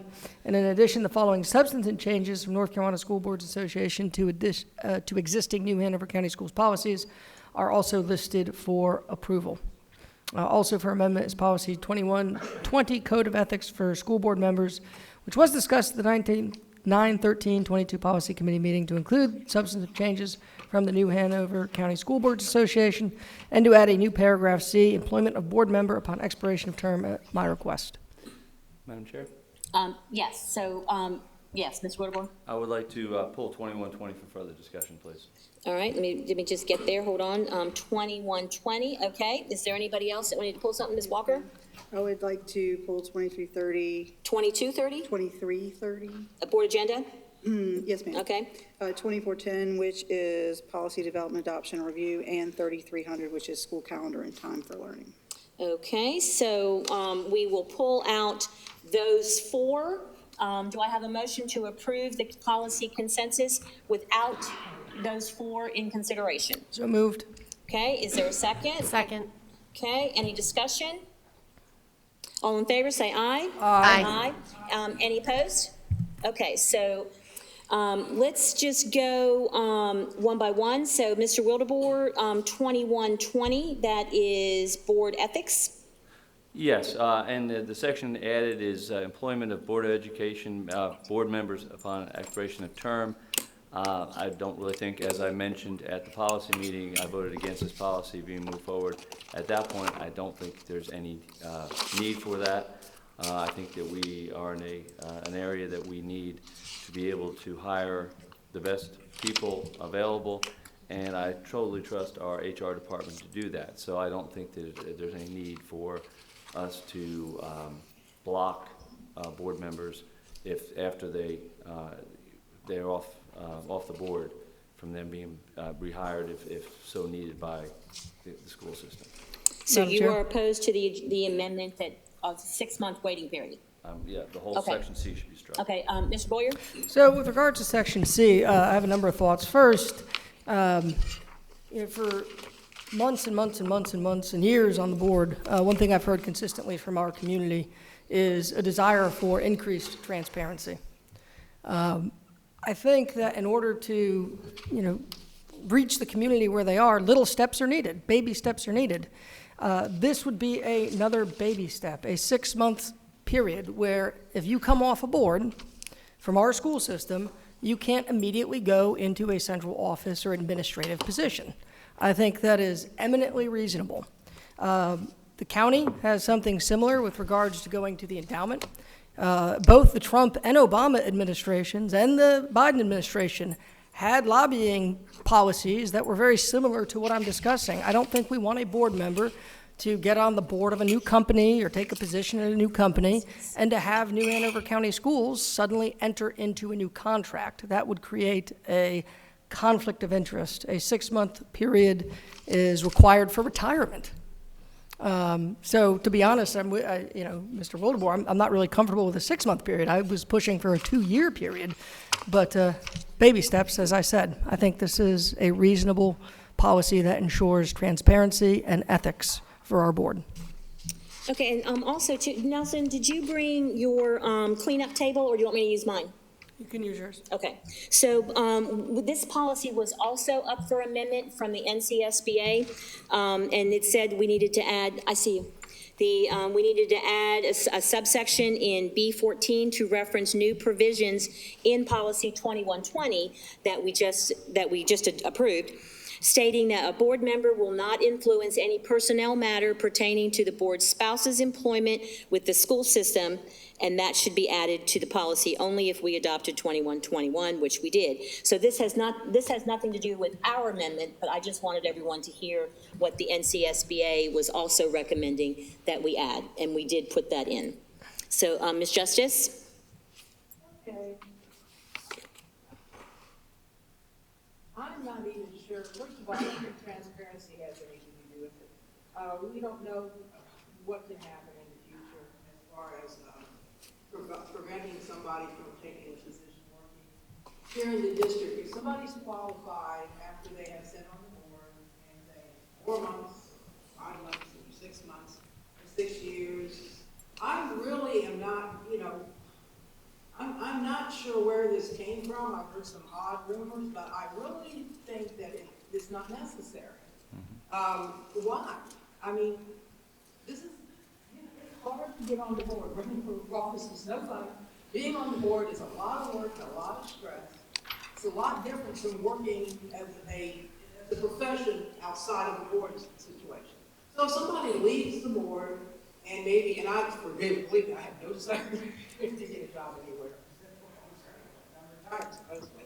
But if somebody else leaves the board and they're still young, and they're a professional educator, and if anything, they've learned an awful lot of knowledge on the board about how things work, we might decide 1 or 2 months down the line, somebody leaves and, hey, wait, this person would be great. And we couldn't hire them because of this. This is a small city and very, in many ways, isolated part of the country, even though other parts of North Carolina is hugely populated. If you might find that somebody lives in the next county, somebody lives in this county, and they'd be the only person qualified, we couldn't hire them because they worked on the board. been a board member. I just personally, I'm very confused about why this is even being added. As I said, I've heard rumors, and some of the rumors are outrageously silly, but I know I have no desire, I don't think anybody else does, but we can't know what's gonna happen in the future. And why limit our opportunities to get good employees? And believe me, if you've been on this board 4 years, you've done a great job of learning things you never thought you would. Okay, Ms. Walker? I too have heard rumors as to why this was added. This was not recommended by the School Board Association. I believe this is maybe one particular board member that wanted to add this. It also talks about, what is this? Will not enter any new contract with an organization to a board member has personal financial. I just don't understand. If you're off the board, you're off the board. I don't know that there's any particular advantage to not hiring somebody, so I'm just going to just. Mr. Boyer? So, you know, you say that this is a small county, and I understand that, but how many times have we sat here and heard people come up here and talk about the good old boy network? And now we're saying, well, boy, if we know a guy who was sitting here with us a few months ago, let's just hire that guy. And it creates that continued appearance of a good old boy system. 6 months buys us distance and room and assures the public that we've done our due diligence and that the appearance of corruption is completely removed. So, and by the way, it says in here that this was my recommendation. This is something I've been passionate about for a long time. Okay, so I just wanted to add in that we can't say if you're young enough, because that would be violating all kinds of personnel rules. So we're not going to even entertain that comment. The second thing is this does not apply to anybody being on a board outside of our board. It is only leaving our board and going into our school system. Ms. Adams? I think sort of in the same vein of what Mr. Boyer said, I feel it would be unethical. We have access to information as board members that the general public does not. And I think that this could be viewed if you took, and I am a business owner. I don't think anybody on this board would be really happy if I am leaving this board in December. How would you feel if I was hired a month later to come in and provide services? And that's the thought process. And so I don't think, in my opinion, I don't feel it's ethical for board members to have the opportunity to come in and work within the system. And I actually would have been more comfortable with a longer period of time. But, you know, if 6 months is 6 months, I'm comfortable with it. Okay, we'll have Mr. Wildeboer, Ms. Justice, and then we'll go. I'd like to go ahead and call the question. All right. So the question is, are we passing yes or no? Yes for policy 2120. I don't believe a motion was Somebody made. has to make a, yeah, there is no question. So I think the motion you would make, Mr. Wildeboer, would be to strike Section C and adopt the policy. All of Section C that was added in red. I'll second. Thank you. Okay, wait a minute. That's not B14. Okay, so only Section C. Yeah. C. Okay, so the motion is eliminate All the Section C in red. that is in red. All additions in red. Okay, Section C, red. Okay, okay, thank you. Pete Walker, okay. Huh? Oh, all right, let me pull it back up. And do you have it pulled up? Yes. All right, will you read it? The Board of Education recognizes that election to the board is a service and that the office should never be seen as a tool or mechanism for personal gain. Therefore, it will be the policy of the Board of Education to refuse the consideration of former board members for employment in any administrative position for a period of 6 months after the expiration of a board member's term. Furthermore, New Hanover County Schools will not enter into any new contract with any organization to which a former board member has a personal, financial, or professional interest for a period of 6 months from the date of separation of said member. Okay, Ms. Bowie, will you please call the roll? Does that include driving a bus? No, only administrative positions. Administrative, thank you, Mr. McManus. You can do a backhand if you'd like, Ms. Walker. Ms. Bowie, will you please call the roll? Oh, sorry. Yes, there was. The Pete and Walker. Voted I'm sorry, I can't hear Jason. Yes, sir? To strike that section, the section he just If read. that motion passes or fails, the board would still need to vote on the policy, Yes. either as amended or depending on the outcome. Yes, okay, not a problem. All right, so, Ms. Billy, will you please call the roll? Ms. Justice, This is to strike the amendment? Yes. Mr. McManus, Yes. Ms. Walker, Yes. Ms. Craybill, No? Ms. Adams, No. Mr. Wildebohr, Absolutely. Is that a yes? That is a yes. and Mr. Bullier. No. So how did I get 3-3? It's 4-3. Oh, 4-3, yes? 4-3 to strike. 4-3 to strike, okay. Move to so- adopt the policy as amended. Pardon me? Move to adopt the policy as amended. Second. As amended without the strikes, I mean, with just As B. amended. We just amended it. Okay, I'll second that. okay. Adopting it. What? Adopting it as amended. With the ones from the NCSBA, okay? Ms. Billy, will you please call the roll? Ms. Justice, Yes. Mr. McManus, Yes. Ms. Walker, Yes. Ms. Craybill, Yes? Ms. Adams, Aye. Mr. Wildebohr, Aye. and Mr. Bullier. No. Okay, so that passes 6-1. Okay, all right, so next one that we got asked to pull is 2330. Ms. Walker? Board meeting agenda. It's Yeah. for board meeting agenda. I had a question. We adopted this policy amendment ages ago in blue as Part B, I'm going to say. If you flip it to, well. We had last adopted it in September 2021.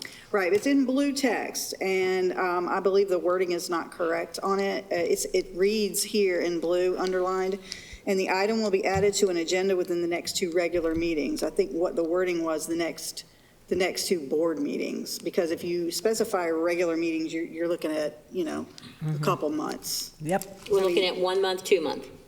This is what, when I went back and listened, this is what we said. Well, if that is true, and I have not confirmed that, the intention was to do it the next 2 meetings. I mean, that could be a month or 2 months, but it could be an interim as well. So I think that was the meaning behind it. And it should have been changed ages ago, and I know. It wasn't, it was not, I put that in because we missed it. When I was reviewing this, I added that in. Okay. To make sure that because that was absent before. Well, okay. Well, since I have not listened to it like you said, and I know the intention it was, because I was the one that asked for the change, was for it to be added within the next two board meetings. So are you asking to amend the amendment? Well, as far as you said, it wasn't even put in there, so. Well, I added it because we did vote on it. Yeah. Right, correct. So, I mean. And this is not red like it normally is, it's just blue because I don't know why it's just blue. But these are all, the blue means nothing as far as differentness. Well, do you think it would be better in that case if we want to confirm, or do we want to go and just change it now? Because I'd rather the wording be what the intention was to say the next 2 board meetings, not regular meetings. All right, so you need to make a motion for that. Okay, I would like to make a motion to amend that particular, it looks like a change that is in blue. They're all in blue. To all, yeah. And the item will be added to an agenda within the next 2 board meetings, not. Second that. Thank you. Okay, Walker, Pete, sorry. Any more discussion? Oh, Judy? Yeah, well, I'm just confused because I thought that was already what was there, and I'm not sure where it came from. It Did you is. just say that you accidentally put meetings instead of next? No, it did not get updated. It was a mistake on the part of either Nelson, myself, Kim Joy, or McKenna McCall. So we're just correcting a mistake that's not supposed to be in here. It says regular, and we meant. No, we're not correcting a mistake. I put in what we voted on. And Ms. Walker is disputing that and would like for it not to say regular meetings. She wants it to say the next two to strike the word regular, is Okay. what I'm hearing. Is that correct? Yeah, and Yes. put board instead of regular, next to board meetings. And I was actually under the impression that that's what we had done originally, not 2 regular meetings, but 2 board meetings. So I'm That's what I'm yeah. suggesting. Okay, so we just want to take out the word regular. Is everything else okay? All right. Madam Ms. Boyer. No, sorry, I mean, first of all, I know for a fact that it was the next 2 regular meetings. Perhaps, it being 10 o'clock now, it could have been 11:30 when we did it, and maybe that's the reason for the confusion, but I'm No, so 100% that's not sure germane, we the time of the voted. meeting. the first Yeah, and what I'm second. saying is that there's no reason, it's already late enough, there's no reason We don't to, need it. Madam We'll Madam vote on Chair, this Madam motion, the Chair. motion on the floor. What Okay, I so am is- saying is that if you continue to add things to every monthly meeting, we have absolutely no flexibility. We have even less than we have right Okay, I now. get your point. Okay. All right, so let's go ahead and vote on that. The motion on the floor is to strike, to make it say, strike regular and put board. No, it's not. 2. The next 2 board meetings. So strike out regular and then put in board. Ms. Bowie, will you please call the roll? Ms. Justice, Yes. Mr. McManus, Yes. Ms. Craybill, No. Ms. Walker, Yes. Ms. Adams, No. Mr. Wildebohr, Aye. and Is that Mr. a Boyer. yes? No, Yes. And Mr. Boyer. no. Okay, so that passes 4-3. We will strike that out. Okay, next up on the list was 2410. Do what? 2014. Move to accept? Okay, all in favor say aye of accepting this, wait, we just voted on that. We're accepting the policy, with changing out those words, Okay, we're right? 2410. Correctly, it was to revise the policy, so now there would need to be a motion to approve it as revised. For subsequent policies, a member could certainly make a motion to approve with revisions, which you could do in one fell swoop, or you could do it piecemeal like this. But with regards to this current policy, Because I thought the believe motion Mr. was Wildebohr's accept the correct. There policy needs to with be these changes. There needs to be a motion to approve it as revised. Okay, give me a motion, Move to accept? He did, and I seconded it. okay? All in favor say aye, oh, no, let's not do that. Call the roll, please. Ms. Justice, Aye. Mr. McManus, Yes. Ms. Walker, Yes. Ms. Craybill, No. Ms. Adams, No. Mr. Wildebohr, Aye. and Mr. Boyer. No. All right, who'd I miss? Who said yes? Judy? Walker? Yes, yes, yes. Yeah, okay, all right. So 4-3, we pass the policy as amended. Okay, next up is 2410, board development, That was me. right? What do you want to do? Well, I have a question about the paragraph under Part C, revision or rescission of existing policy. It states the board may revise or rescind an existing board policy only by majority vote. If a proposal to revise or rescind a policy is included in the published meeting agenda, the board may take action on the proposal at the Could you board tell me meeting. which letter you're reading in, please? C. It's on the backside. Okay, If, however, a proposal to revise or rescind a policy is presented at the board meeting as an addendum to the published agenda, the board will not take action on the proposal until subsequent meeting. I guess I just wanted to know why that was changed. I know we had a policy that there was a problem with that, that y'all didn't want to pass it. no, Until we this spoke about it? was, those recommended changes came straight from the NCSBA to revise language throughout for clarity. Okay, this doesn't change the policy necessarily. Is it just rewording of the policy? It's just rewording of the policy to let us know that we have to have board majority. I guess the way it was written before, that they didn't, they added, the lines that was in there was the first line that they struck out. And then they added in all the rest of the words. Okay, so this wording actually takes away our ability to pass any policy that is I'm just trying to understand what this is. I mean, if y'all Madam would Chair? rather pull this and just talk about it at the next meeting, that's fine. I feel like everybody is just not quite. Madam Chair, I think that's a great idea. Wait, hold on. Mr. Boyer, I'm gonna look it up for our policy discussion, because I made notes. Go So ahead. if I can just explain, basically what it says here, if a proposal to revise or rescind a policy is included in our published meeting agenda, the meeting agenda that we put out days before so the public can be prepared for the actions that we take, the board may take action on the proposal at that board meeting. We can revise the policy right there at the meeting. We can change the policy right there at the meeting. We can do everything that we've always done. If we come to a meeting and somebody says, hey, let's just do this policy, and we add it to the beginning, if a proposal to revise or rescind a policy is presented at the board meeting as an addendum to the published agenda, the board will not take action on the proposal until the next meeting. So we can discuss it, we can argue about it, we can talk about it, and then we can vote on it at the next meeting to give the public time to look at it and comment. Right, so we can't add it and discuss it. Okay, because typically, first, second reading is like 30 days. This is suggesting the next meeting, right? So if there was an interim. This is not suggesting that. This is, Okay. we're sticking with the same timeline with regards to that. What this is saying is that if we come up and we add a new policy to the agenda that was not on the published agenda, we can't do something to that policy at that agenda. But I will remind the board that we are always at liberty to waive policy. Correct. So, and I apologize, but the reason I was just clarifying is because it says the next, until a subsequent meeting. So it could be the next interim meeting, or it could be the next regular meeting. It doesn't matter. I would read that as either one. I also too want to point out in this policy, this is for policy development, adoption, and review. We do not have to have a first and second reading for policy amendments. That we can go through it in policy, and we can amend it, and we can approve it at the next meeting.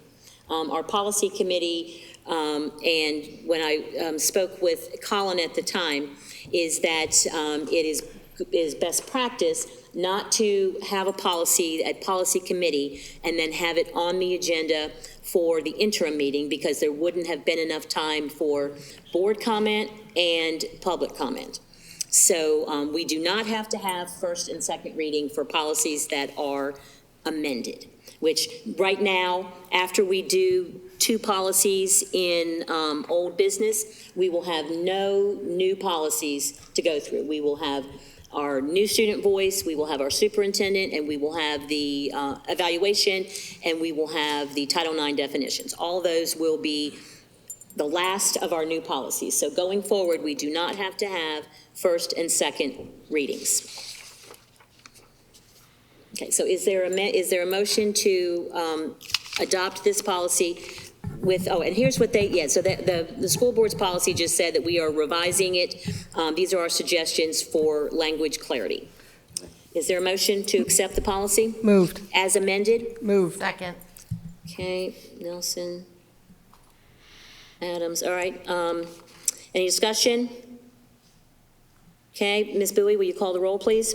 Ms. Justice? Yes. Mr. McManus? Yes. Ms. Walker? Yes. Ms. Craybill? Yes. Ms. Adams? Aye. Mr. Wildebohr? Aye. And Mr. Boyer? Aye. Okay, that passes 7-0.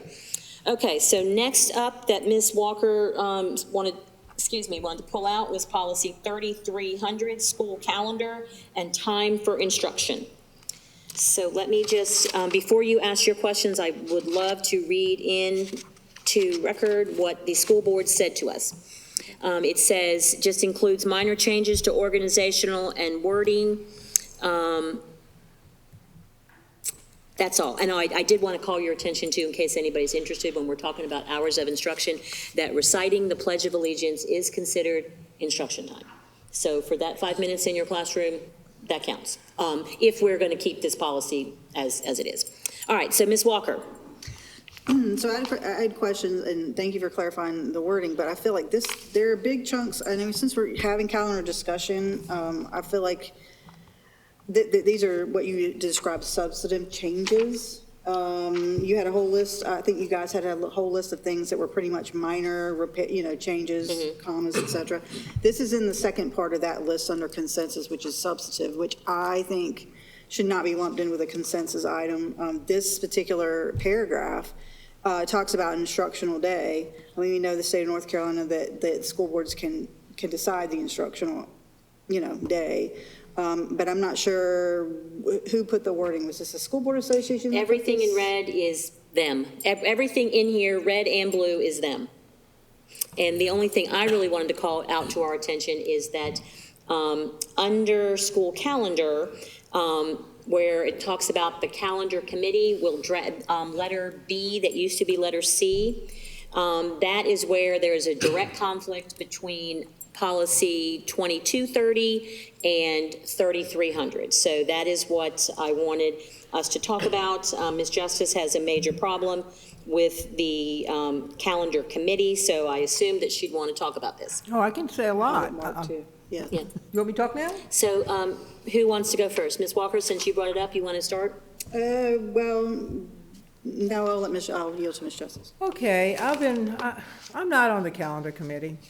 And when I first came on the board 4 years ago, I didn't volunteer for that because I've been on many calendar committees. Calendar committees are working committees. Right now, I asked for a list of who was on them. The last one had like 23 people on it, and half the time only half the people showed up. This one's got now up to 43. That's not a working committee. I don't know how it's morphed into this, but I've never seen anything like it. It's very specific in who they say is on it, and it doesn't say 43 people. It just says one person from here, one person from there, and it covers it. It says at least one. Well, I said one. At least is different than one. Excuse me. Wow. What we need to do is we need to be smart. We need to have public input, but we don't need to have calendars, any kind of committee actually, that can't serve its function because it's so huge. And then what you happen is you have one person leading the whole pack because there's no real discussion that's going to be able to go on. Or you break them up into little areas and you give them goals, but I mean, that takes forever. Every calendar committee I've ever worked on has been very efficient. They've wanted to work together and get it done fast. They certainly didn't want to have 43 people on it, and even last time, 23 people. And another thing is, it says one person here, one person there. The calendar committee last year and this year's got over half a central office. I mean, half of them are central office of principals. Very few parents. I think one parent last year, one student. I mean, you got to have a representative bunch, but you don't have it stacked in one area. You got to hear voices from everybody. So I think if we're going to have a calendar committee, we need to stick to what we've got, actually a teacher, a parent, a student, a principal from each of, we need to stick to that. I don't understand why there's 43 people on the calendar committee right now, except for somebody trying to do something that's not efficient. And good grief, we're here right now this late at night. I'm going to quit talking because we're taking everybody's time off. These people over here, they've been working all day. I know you're exhausted. Judy, can you get to the point? That's the point. We don't, if we're going to leave it to this, then we need to stick to this. We don't need to vary and go off into all kinds of strange creations. Maybe we should put in here that no more than 20 people or 15. Ms. Walker? So you're correct. This kind of, we have, 2330 is the board committee policy. I might be wrong on that. 2230. Thank you very much. That addresses the calendar committee, but this is meant to do what? Be more clarifying about who adopts the calendar, or? The comments in blue here are are from the calendar committee. That I put those in to match our calendar, committee. Our board committee policy. So the NCSBA says the calendar committee will draft school calendars for the ensuing school year to be presented for board approval. The committee will be chaired by the superintendent or designee. And before it said it would be chaired by the board, but actually I don't even see that. It just said it will be chaired by, a member of the board.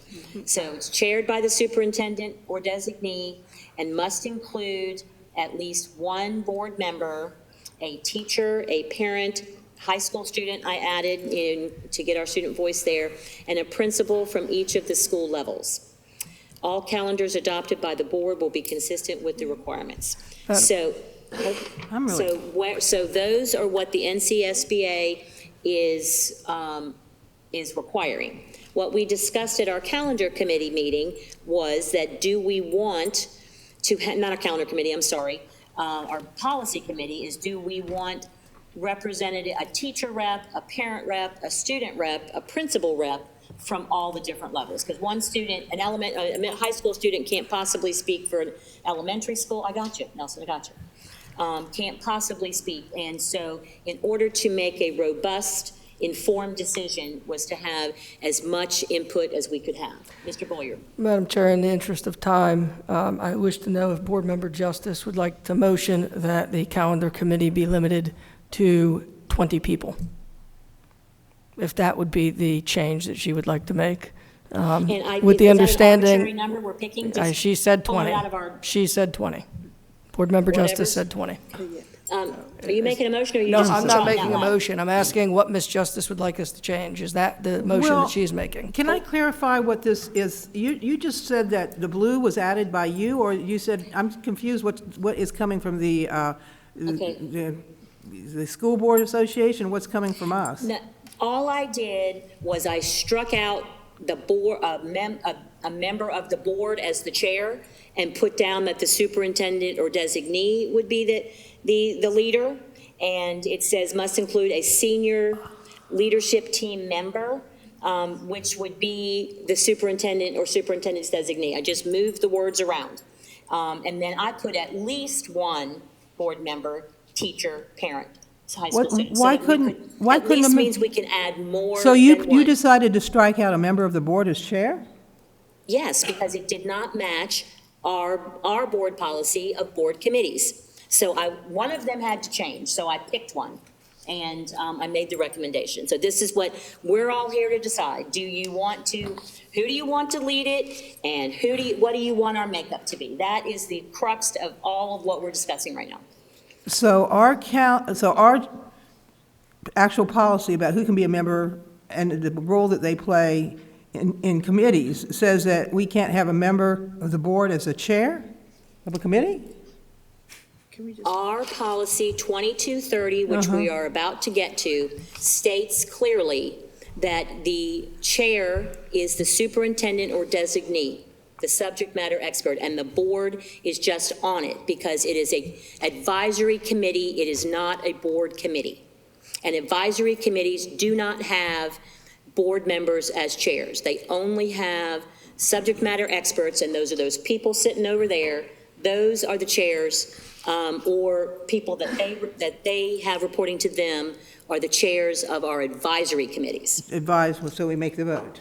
So calendar is not a board committee. Calendar is an advisory committee. So if we want to hold off on passing this one until we talk about 2230 and we just decide which direction we want to go, then we'll know how to make adjustments. So I think we can pull this off and we can discuss the next one, or we can just. Let's pull it off. All right, so is there a motion to do that? To table the discussion? I move we table the discussion until after the other one, or a different Okay, is there a second? Okay, JJ. All right, Ms. Bowie, will you please, is there any more discussion? All right, Ms. Bowie, will you please call the roll? Mr. Boyer? No. Mr. Wildebohr? Is that no to table? No to table. Okay. Mr. Wildebohr? Aye. Ms. Adams? Aye. Ms. Craybill? Aye. Ms. Walker? Yes. Mr. McManus? Is that a yes? He's tired. Hugh, I'm telling you. Okay, Ms. And Justice? Yes. Okay, 6-1. All right, so that one will be tabled. All right, so that brings us to the end of all the ones that are done, so that we have finished up policy consensus and policy amendments. Next on our agenda is the Old Business Calendar Committee report. Dr. Faison, would you please join us at the podium?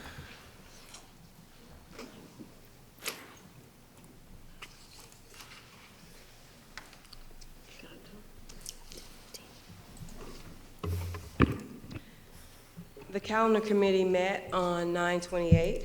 The calendar committee voted to keep the current calendar the way it is. Okay, hearing that, is there a motion to do anything with that recommendation? Move to adopt the committee's recommendation. Okay, is there a second? Second. Okay, so we've got Mr. Nelson, Mr. Boyer, and Mr. McManus. I like discussion. I'm gonna get it, okay. Let me get back up to my notes here. All right, so we have a motion on the table to accept the calendar committee's recommendation, and there is a second. Any discussion? Do you want to start off down here? Mr. McManus, would you like to go? Okay. Start over there. You always start over here. Yeah, start over there. Does anybody over here have any discussion? Thank you. No discussion over here. Folks over here, go ahead. I was going to Mr. say thank you. McManus? but- Well, I'll make it real simple. We don't play well. How many times have I said that since I've been on the board? It's 10, 20. So I don't think we did as good a job with the calendar committee, the meetings, the consistency of who attended the meetings, who was on the meetings, the numbers at the meetings. I think we could do a better job with that. That's why I recommended last time to send it back to the calendar committee. We can argue and go back to the policy, whatever, to determine the number. But right now, we need to resolve. We're in October. And so I'll tell you how I feel. I feel that we've had so many divisions as this calendar has moved along, right or wrong or indifferent. This calendar committee made a decision. They all agreed they wanted the exams before first semester. That I was there. I am on this new committee.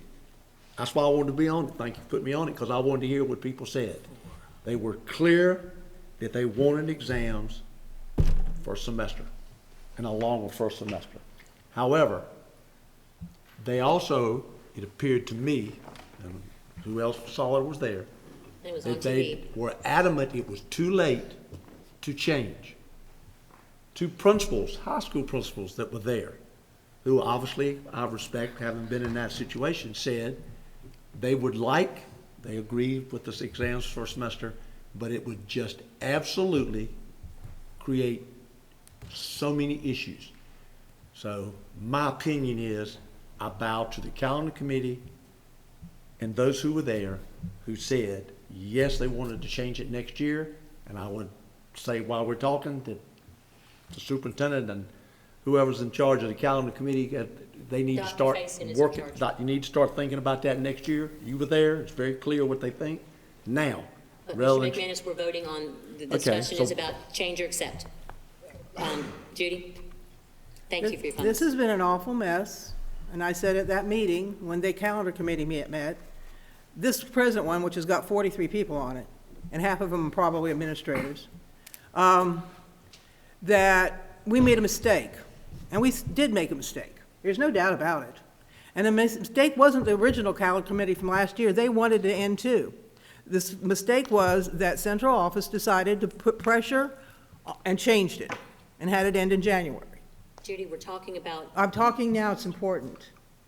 Now, yes, we are in October, and that was caused by you, or whoever else you was working with. We have got to take responsibility, and things have started, and teachers are teaching. And I happen to think if we stopped right now, and they showed they could keep the work days, they could keep all the training, they could do everything that we wanted. I really think we could still turn it around, but we can't wait any longer. We got to do it now because it's not fair to the teachers. Elementary and middle school are fine. The holidays won't change. The work days won't change. And it's appalling to me that people aren't taking responsibility for this mistake, and I will. And I know that the teachers, 8,000 students are affected by this. I don't know what the heck's going to happen when Cape Fear and everything collides in January. Do you think that's right? It can be fixed? It can be fixed. Wait, excuse me. The UNCW, the collisions there, the problems with AP, the kids that are going to have the effects from what goes on over Christmas break when they have to come back and probably review for 2 weeks. This was done for the wrong reasons, and it wasn't done by the original calendar committee. And we're stuck with it because we were sort of led astray. Well, I, as somebody that was led astray, am coming back in line to do the right thing by our kids. So I think that we should do the right thing for a change and think of the kids. We've got 8,000 kids negatively affected by that. And those two principals, I think that they were being pressured from the whole environment, from what they were going through, because you could see the looks on faces. In fact, I know one of those principals wanted the original calendar, and she's not happy. None of us are. Ms. Walker?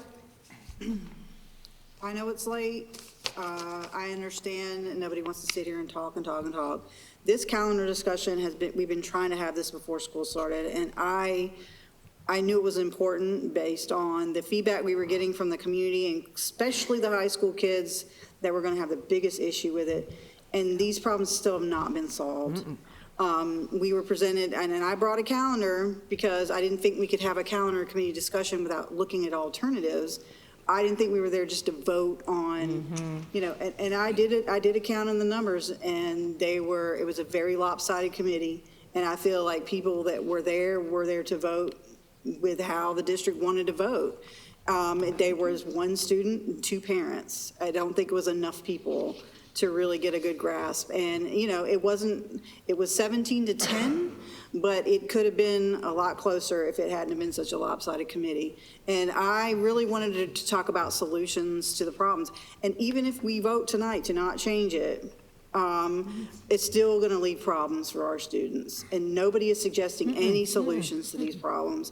And this calendar right here that I had brought as an example was worked on very hard to solve the problems, keeping the holidays the same, the letters training the same.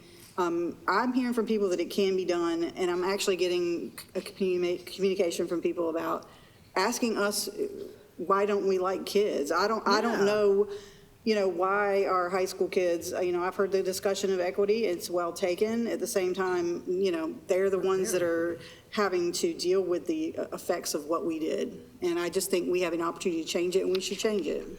Ms. Adams, did you have a comment? I just think it's 10:25, and I'd like to call the question on this one. Okay, Ms. Bowie, will you please call the roll? The motion on the table is to accept the calendar committee's recommendation to keep the calendar the same for school year 22-23. Okay, go ahead. Mr. Boyer? Aye. Mr. Wildebohr? Aye. Ms. Adams? Aye. Ms. Craybill? Aye.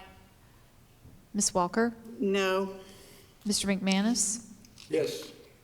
And Ms. Justice? No. Okay, that passes 5-2. Okay, Madam next Chair. up on our agenda. Madam Chair. Mr. McManus?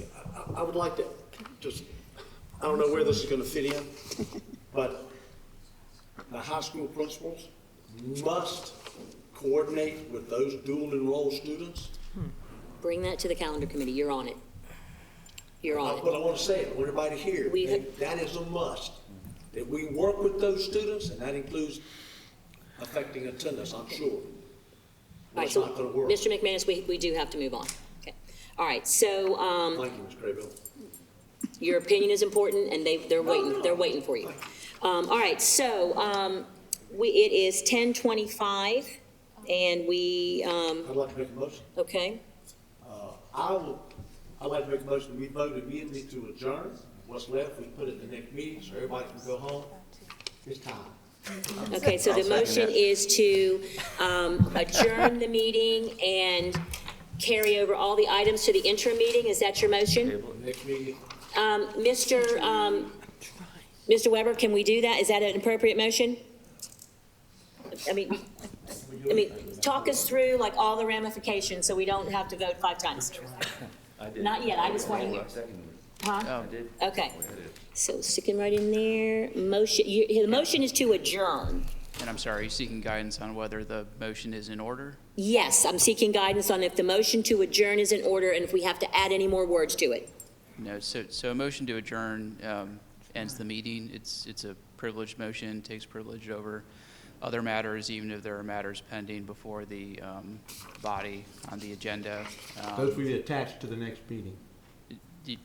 You could certainly do that in your motion, or it could just be a simple motion to adjourn. Hold on. So do you want to make your motion to move it all to the interim meeting, or what do you want to make a motion to? We'll discuss it if somebody has to do it. What's your motion? Because we My have, motion is to adjourn, and carry it to whatever meeting.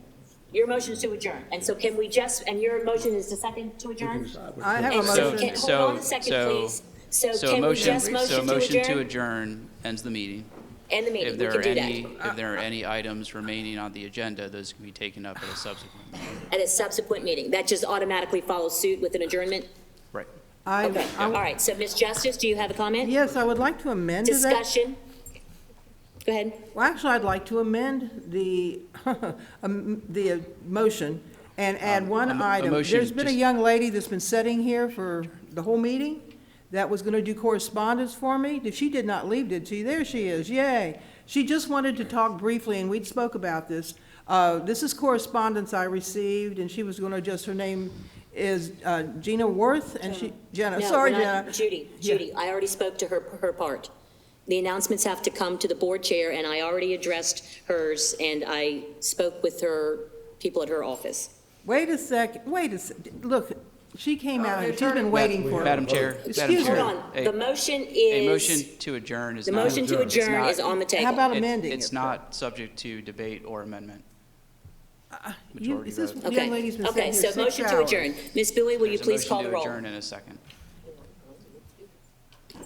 Ms. Bowie, will you please call the roll? No, Judy, because you're breaking the rules. Oh, yeah, you do it all the time. Go ahead, Ms. Bowie. Mr. Bullier? Ms. Can we Bowie? vote, please? Mr. Bullier? Yes. No, she's been sitting there for 6 hours, but she's being Yes, Ms. Okay, so Mr. Bullier? Yes. Mr. Wildebohr? Aye. Miss Adams? Aye. Miss Craybill? Aye. Miss Walker? Yes. Mr. McManus? And Miss Justice? No, Okay, meeting is adjourned. You didn't want the young lady to spend. She's been sitting here all night. She can't spend, she only has 3 minutes. I swear.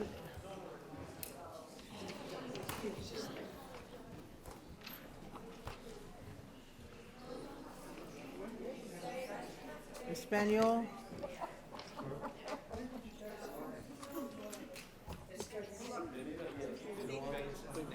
No.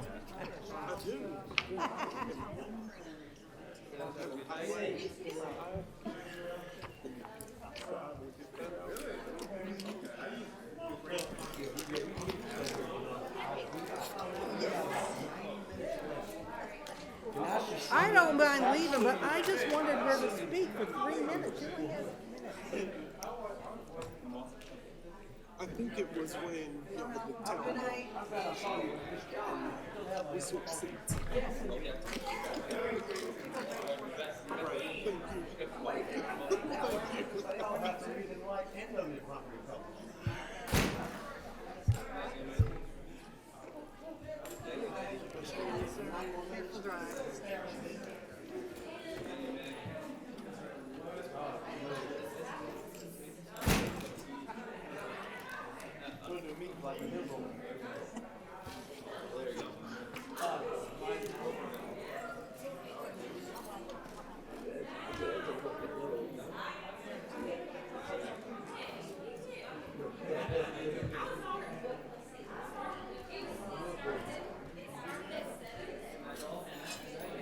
I'm not happy because that young lady sat here all night. I don't blame her for being mad. You could have spent 3 minutes to let her talk.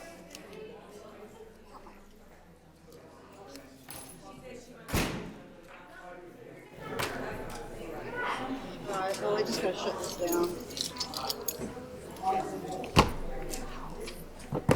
It's supposed to be freezing outside. It probably is. Was that worth it? Well, I think some people saw some truth they didn't want to see. Doesn't mean it means anything, they saw it. Pardon?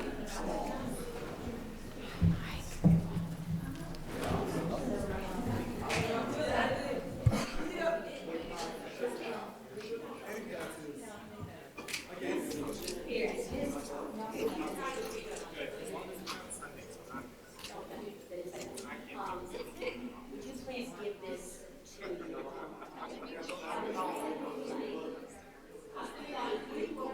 I'm pretty sure I didn't take away Jarrell, but Jarrell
Yeah. Yeah, let's talk about calendar a little bit. You can,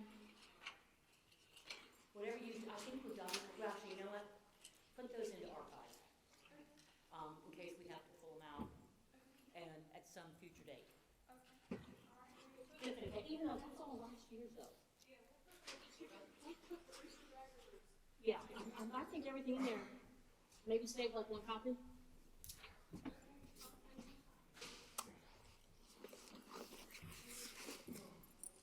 Okay. Thank you, folks.